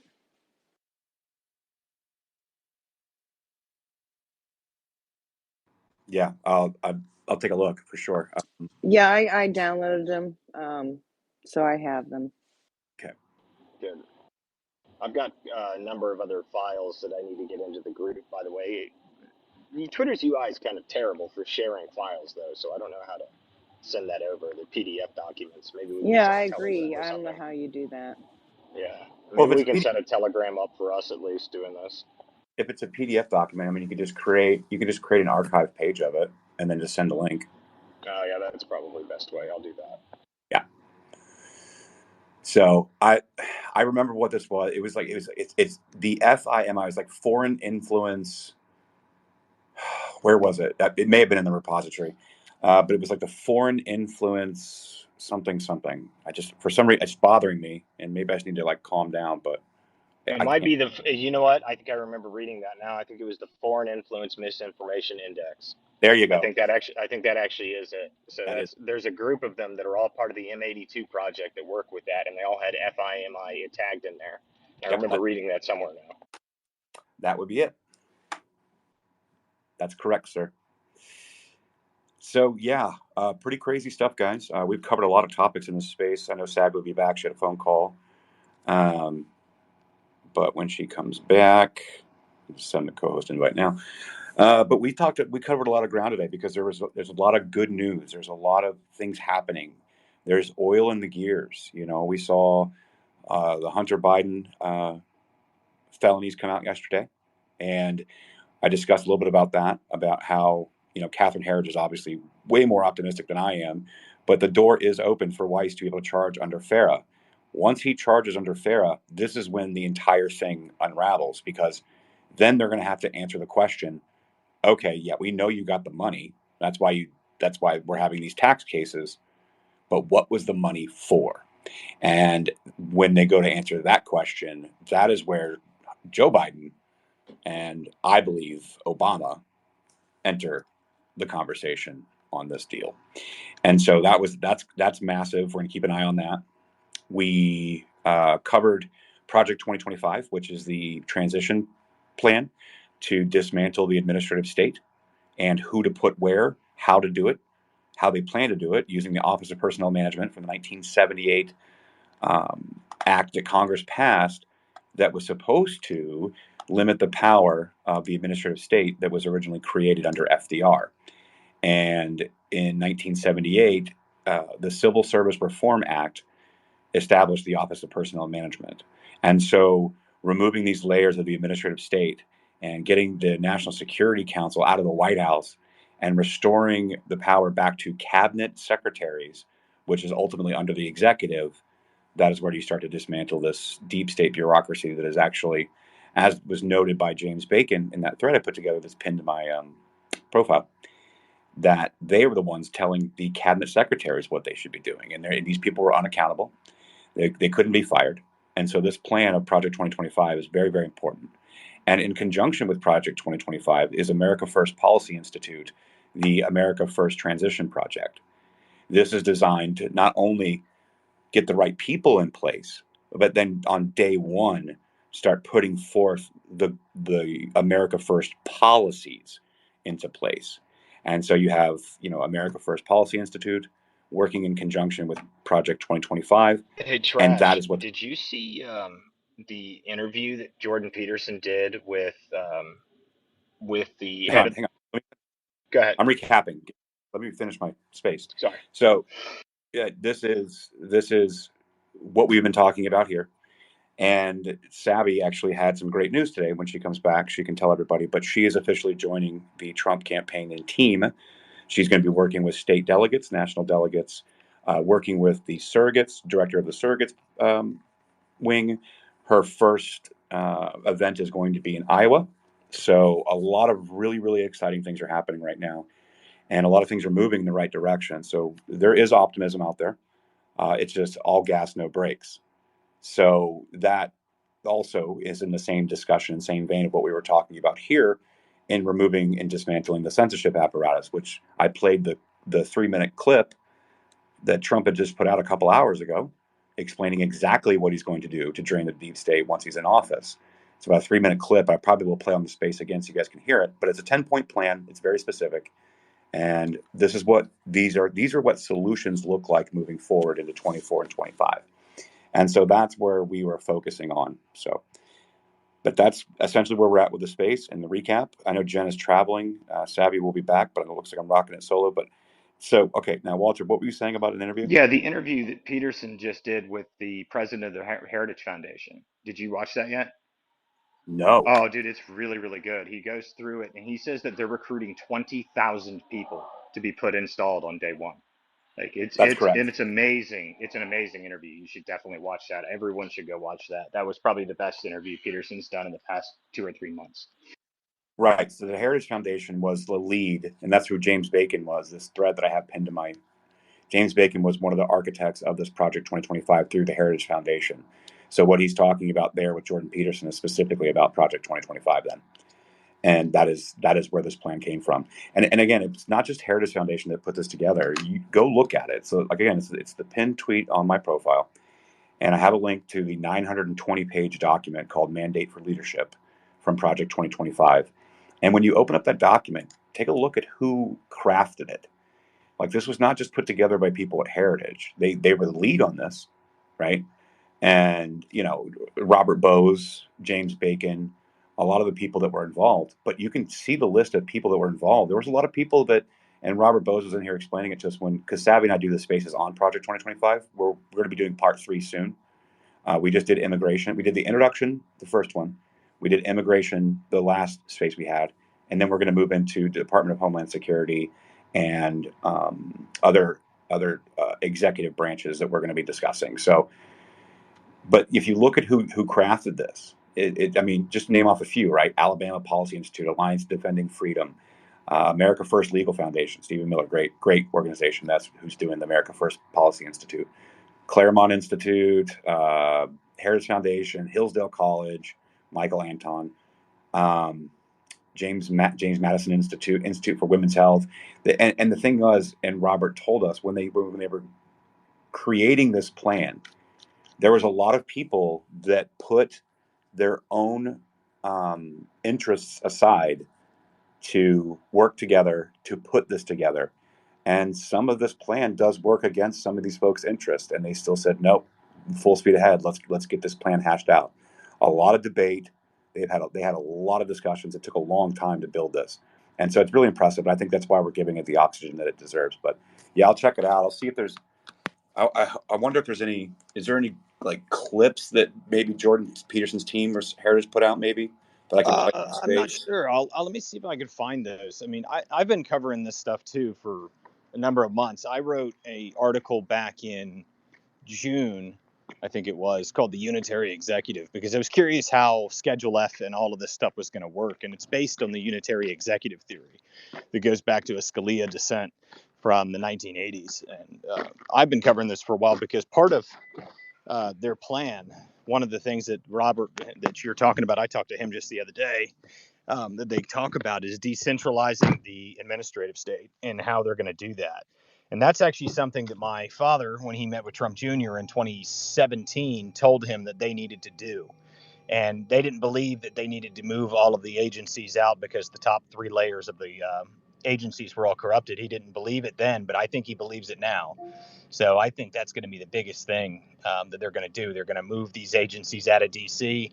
They're going to tear it all down because they have to. I mean, there's no other way to fix it in my eyes. And the reason that that is a effective way of doing it actually goes back to the 1990s. The precedent for that was actually set by Senator Robert Byrd when he, in a budgetary policy that he actually put out, he hid in there that the FBI fingerprints facility was going to move to Clarksburg, West Virginia. And overnight, after that was approved, suddenly 3,000 or 4,000 of the FBI agents that worked there had to move to West Virginia, and half of them quit. So it was an amazing tactic, and it is proven to work. So I think that's going to be one of the key things that they do in this plan. Yeah, absolutely, 100%. And so I'm looking forward to it. I'm here for it, and I'm going to keep talking about it because, and initially, so Walter, Savvy and I were going to start covering it on Spaces and stuff, and in content on X later on in the cycle. But Axios and several other publications now are starting to come out with hit pieces trying to change what it means, what they're actually saying about what they're going to do with Project 2025. And they're starting to spin it already as like, Trump's a dictator, this and that and the other. And, obviously there's extreme panic for people that have made their livings on, operating this deep state bureaucracy from the shadows. They're going to be very pissed. Intel community is really pissed. So like it's, Yeah, the hit pieces have been coming for a while, actually. I mean, yeah, they have. the first people I saw that had a big long thing about it was actually The Economist, I think, in July. They had it was their briefing in July, the first or second week of July, talking about the meticulous planning of Donald Trump, and they're just terrified because they spent like a week or two talking to the AFPI people, and they just told them everything. Yeah, we're going to do all of this, and there's nothing you can do to stop it. It was an amazing article because it's just them shitting themselves about how this is going to happen. Yep, that's exactly right. And so, and the power of what AFPI and Heritage have done here in conjunction and piecing this two big pieces of this puzzle together to there's nothing they can do. And the thing is it was so smart for Heritage to zero in on the 1978 Civil Services Reform Act, because the Office of Personnel Management is where this can be done.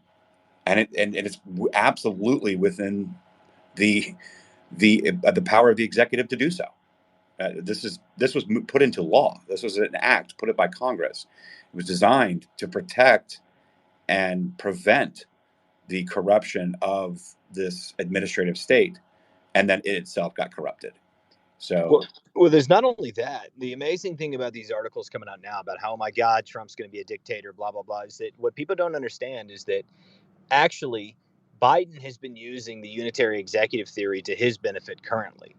He's been firing people and removing people right now. So they're claiming that he's going to come in and do this, but Biden is actually using the same theory and the same practice currently to install his own people. And a lot of people don't know that. That was actually covered in a Slate article back in June, I think. So this is not some novel theory. It's in practice currently. Yep, absolutely.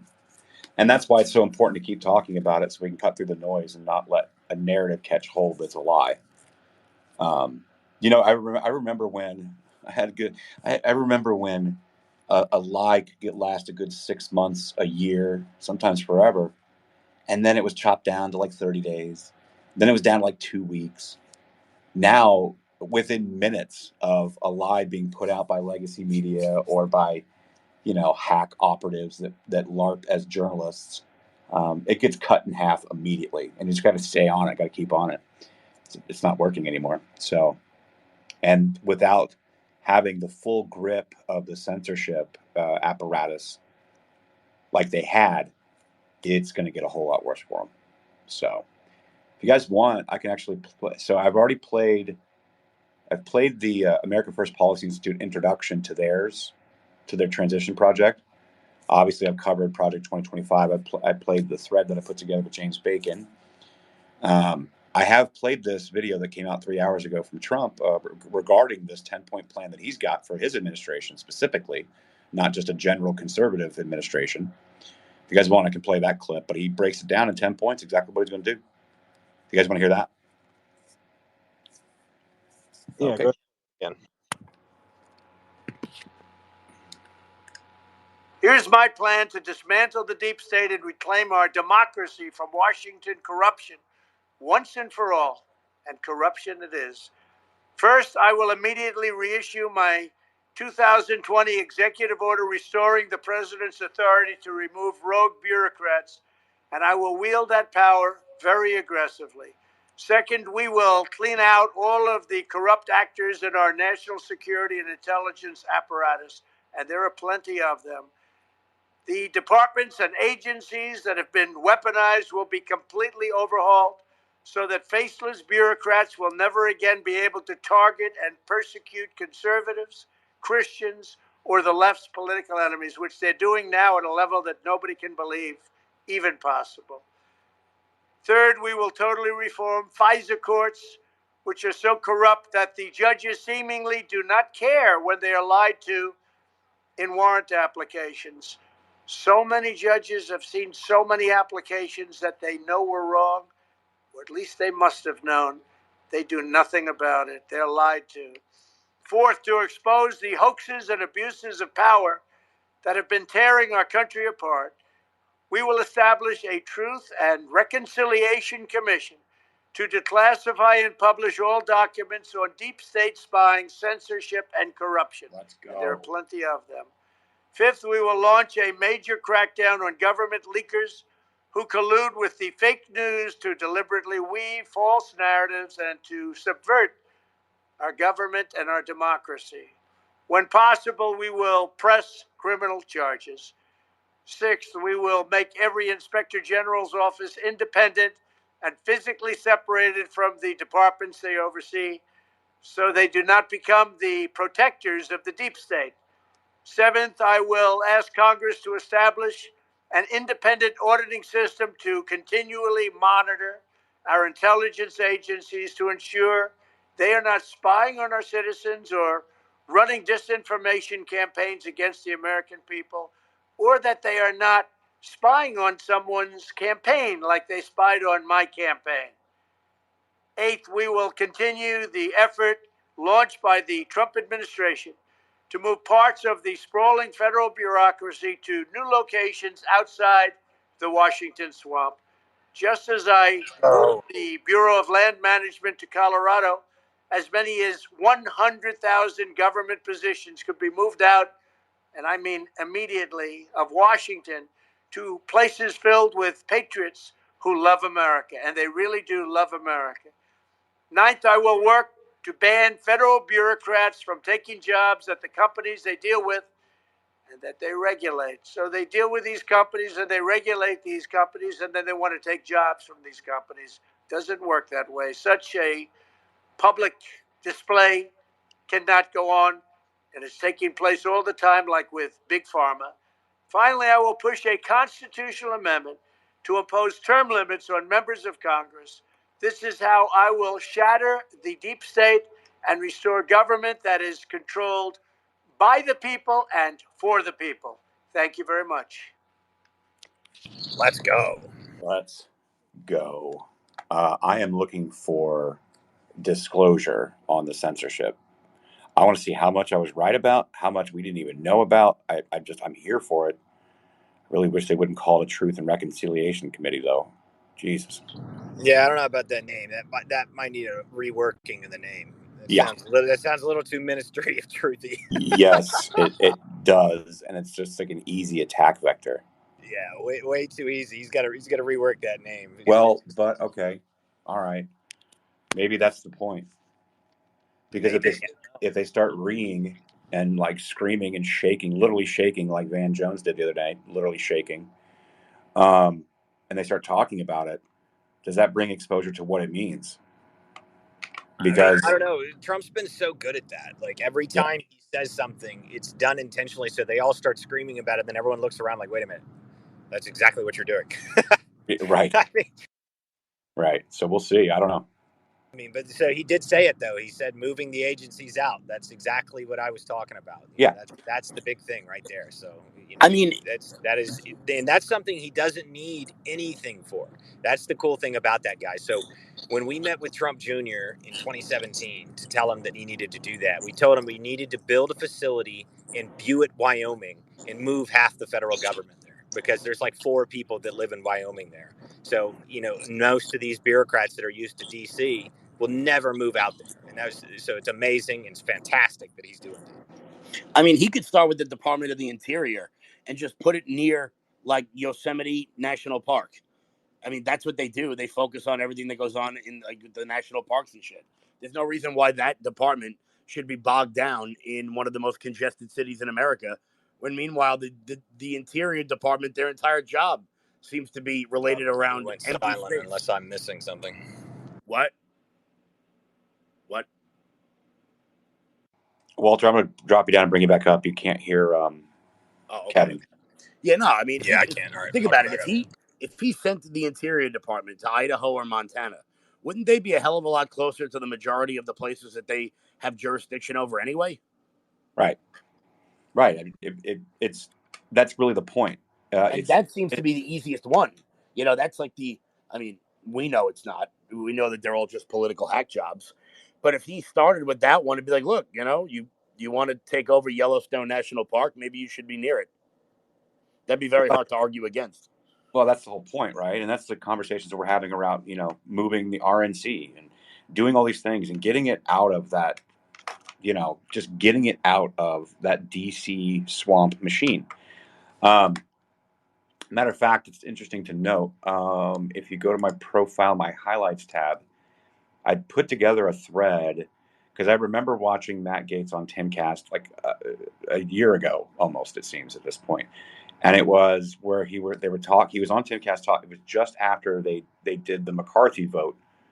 And he was talking about, the single motion to vacate, what the demands were to vote for McCarthy in, and so on and so forth. But in that thread, I also included some of additional context that Matt was talking about. And I think this is very prescient to what we're talking about right now, which is it's not just getting the bureaucracies out of DC, but why and how all of this has led to capture. As a matter of fact, let me play this in this context of what we're talking about here. I think it's really important to note. Especially in Washington D.C. But how deep does the rabbit hole go?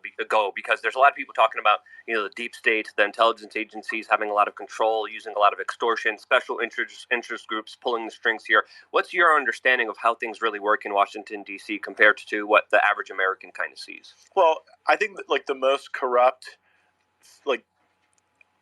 foray into this is freshman orientation, because you show up here and imagine showing up from Northwest Arkansas, from southern Mississippi, and you see the architecture of DC. They take you out to the finest steakhouse, the best wine you've ever had, and co-located at your table are the lobbyists for the major special interests for the committees that you're interested that you want to serve on. So I get here and they're like, oh, Gaetz, You want to be on the Armed Services Committee. Have you met these defense contractors? These are the key lobbyists that round up the defense money. And they put you with them from the very beginning. And you sort of get the joke that if you give your vote card to the leadership and your calendar to the lobby corps, you just kind of get enveloped into a system that's there to nurture you and protect you and keep you out of harm's way. And all it costs you is your own belief set. And I don't think that's compromise so much as selling out. Now, so that is like step one. And that catches a whole lot of the people who get here. And then beyond that, if you kind of resist that system, then they do try to extort you, engage in anything they can do to compromise you, cancel you, find some joke that you liked on Instagram years ago that like doesn't fit with the mores of this time, find some email that you were on like the forward chain of that's like some basis to say that you're a white supremacist or you're, some sort of unacceptable human that can't be in polite company. And then if that doesn't work, it's abject destruction through the political process where there are many, many dollars lined up solely for the extermination of those who push back against the narrative. Yeah, this is he goes into it a little bit more too. I think it's important to note as well. So let me play that too. Give me 1 second. Whole infrastructure, like if you're part of the prevailing way of thinking, the national security state, the neoconservative worldview, there's an entire infrastructure there to like build out your career. There are endowed professorships. There are think tanks that are ready to give you 6-figure jobs. There's a like career progression of jobs on the Hill. But if you think differently, you're kind of hunted in a lot. You're hunted, canceled. They do everything to compromise you, and if that doesn't work, they try to destroy you. Yeah. And that really good. I mean, that's, obviously that's from a congressional side, right? But it is that whole idea that there's this entire capture in DC, which is why we've got to get these agencies out of DC and closer to what they're actually doing in the first place, because it is this incestuous swamp of influence, extortion, and bribe and pay to play and all of these things. And these permanent bureaucrats that cannot be fired by executive cabinets that are there constantly are compromised much in a similar way that the Congress people are. And so it's just like the swamp is really a good word for it, but it's a bog. It's just this. And the only way to get this out of there is to start moving the agencies out, start using the Office of Personnel Management that we're talking about and whittling down the administrative state, getting rid of these people, being able to fire it, restoring power back to cabinet secretaries, and start removing the layers between the cabinet secretaries and the president and the White House and the different branches, and being able to really bring it back to where it was supposed to be, built as intended, and to actually serve the American people again. And the other thing that we need to talk about, what we're talking about, is moving the RNC out of DC, because again, the same thing is happening there as well. So if you move the RNC to Florida, or move it to where Harmeet was talking about, move it to Florida or Colorado or something, right? You then remove that ease of eating at the Capitol Club or being over there on K Street, and it's this incestuous relationship of special interest and lobby and big money donor versus individual donors, small money donors, which is what was represented ultimately the single motion to vacate, to get rid of Kevin McCarthy, because Kevin McCarthy's power was built on the massive amount of fundraising that he could do and he could get, but it wasn't coming from the American people. It was coming from special interest in corporations and lobbies. And so that is the point of all of this stuff. And that's why I played that clip, because again, yes, that's from a congressional state point of view, but it's all the same thing. It's all the same thing. And one of the things I've been thinking about with this, Matt Gaetz has a podcast that's reasonably popular now. So does Ted Cruz and a couple other people, a couple other congressmen do. And, one of the biggest problems for these congressional candidates specifically is that they're kind of beholden to whoever can get them the most dollars for funding their campaigns, right? I mean, but the deal is a lot of people have been against the idea of these congressmen having podcasts, but I'm completely opposite of that. Yep.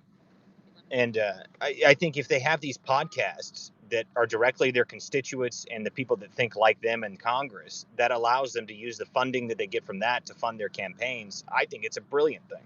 It removes the corporate interest and allows it to be directly your, the people that support what you're doing in Congress. Yeah, no, I agree 100%. I'm all for it. But then again, too, selfishly, I've had a lot of Congress people in my spaces, so they've come talk to us directly. And so, obviously selfishly, I like that idea anyway. But they were accessible. I mean, at one point it's like 6 or 7 in my space. We had Thomas Massey and Byron Donalds and Matt Gaetz, Lauren Boebert. Who else came by? Just George Santos.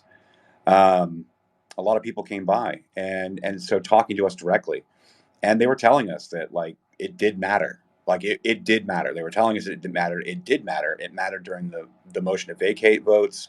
It mattered a lot. So again, I think we're starting to get to the point here where we can actually have a semblance of representation again in this country. So we'll see. But this is all good news moving in the right direction. So just got to keep up and keep on it. Unfortunately, there's a lot of people that came before us that were able to just kind of coast through and not have to pay attention to any of this stuff. We're not so lucky. So yeah, I think it looks like to me that there's finally starting to be the benefit side of the technology era, right? I mean, we've been kind of this limbo state before we reach now. When like you said, you have the congressman come in and directly talk to us. I mean, who could do that 50 years ago? That was impossible 50 years ago. I mean, maybe you could get on the switchboard and talk to somebody, but the chances of you actually speaking to your congressman on the night of a vote while it's going on, that didn't exist just 10 years ago. So I think things are really starting to change. yeah, I mean, listen, we had Matt Gaetz came in while they were still in the closed door meeting, came by. Jim Jordan after the vote, instead of going to the media and to the podium to address it, he came into the space and answered questions with us first. So like we were there as it was going on, while the vote was going on, while it was actually happening at night in DC. And that was the first time that I think a lot of people got a glimpse into how it's going down and what was going down up there. And there was no filters. There was no bias filters. There was no spin filters. There was no advertiser friendly conversation. It was raw and just direct. And so, that's why we got to keep on this. I think it's important.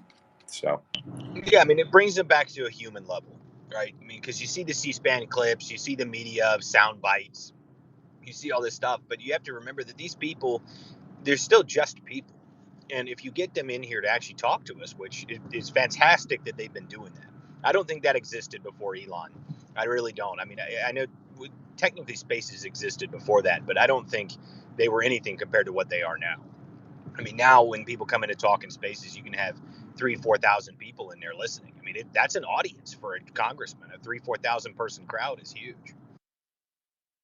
yeah, it really is.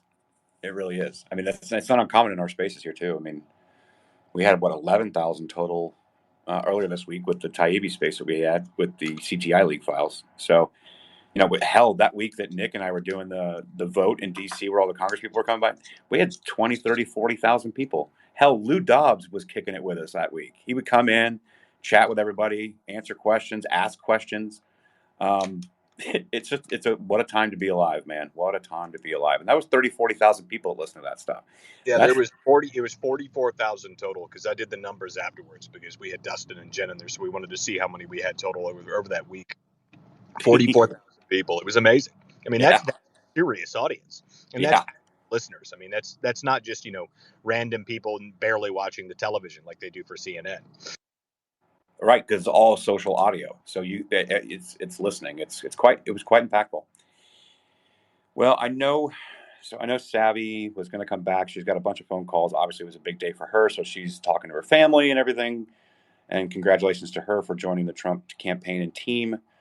Should be exciting things moving forward. And obviously, as her and we do these spaces moving forward, we're going to probably have additional guests. We'll be talking about additional topics, things like that. So just stay tuned for that. And obviously, we reviewed. Did she mention if she was working with La Savita?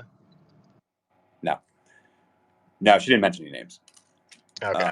But yeah, so, and then obviously today we've talked about America First Policy Institute, Project 2025. I'm probably going to wind this one down because I know Jen is traveling and busy, and Savvy she'll be back eventually, but she's been on the phone quite a bit. So I'm probably just going to go ahead and wind this one down. We've been going for a couple hours now. So A lot of great stuff, a lot of great things happening. We're obviously going to keep covering it. We're going to keep having these spaces. Savvy and I will be doing the Project 2025 spaces again.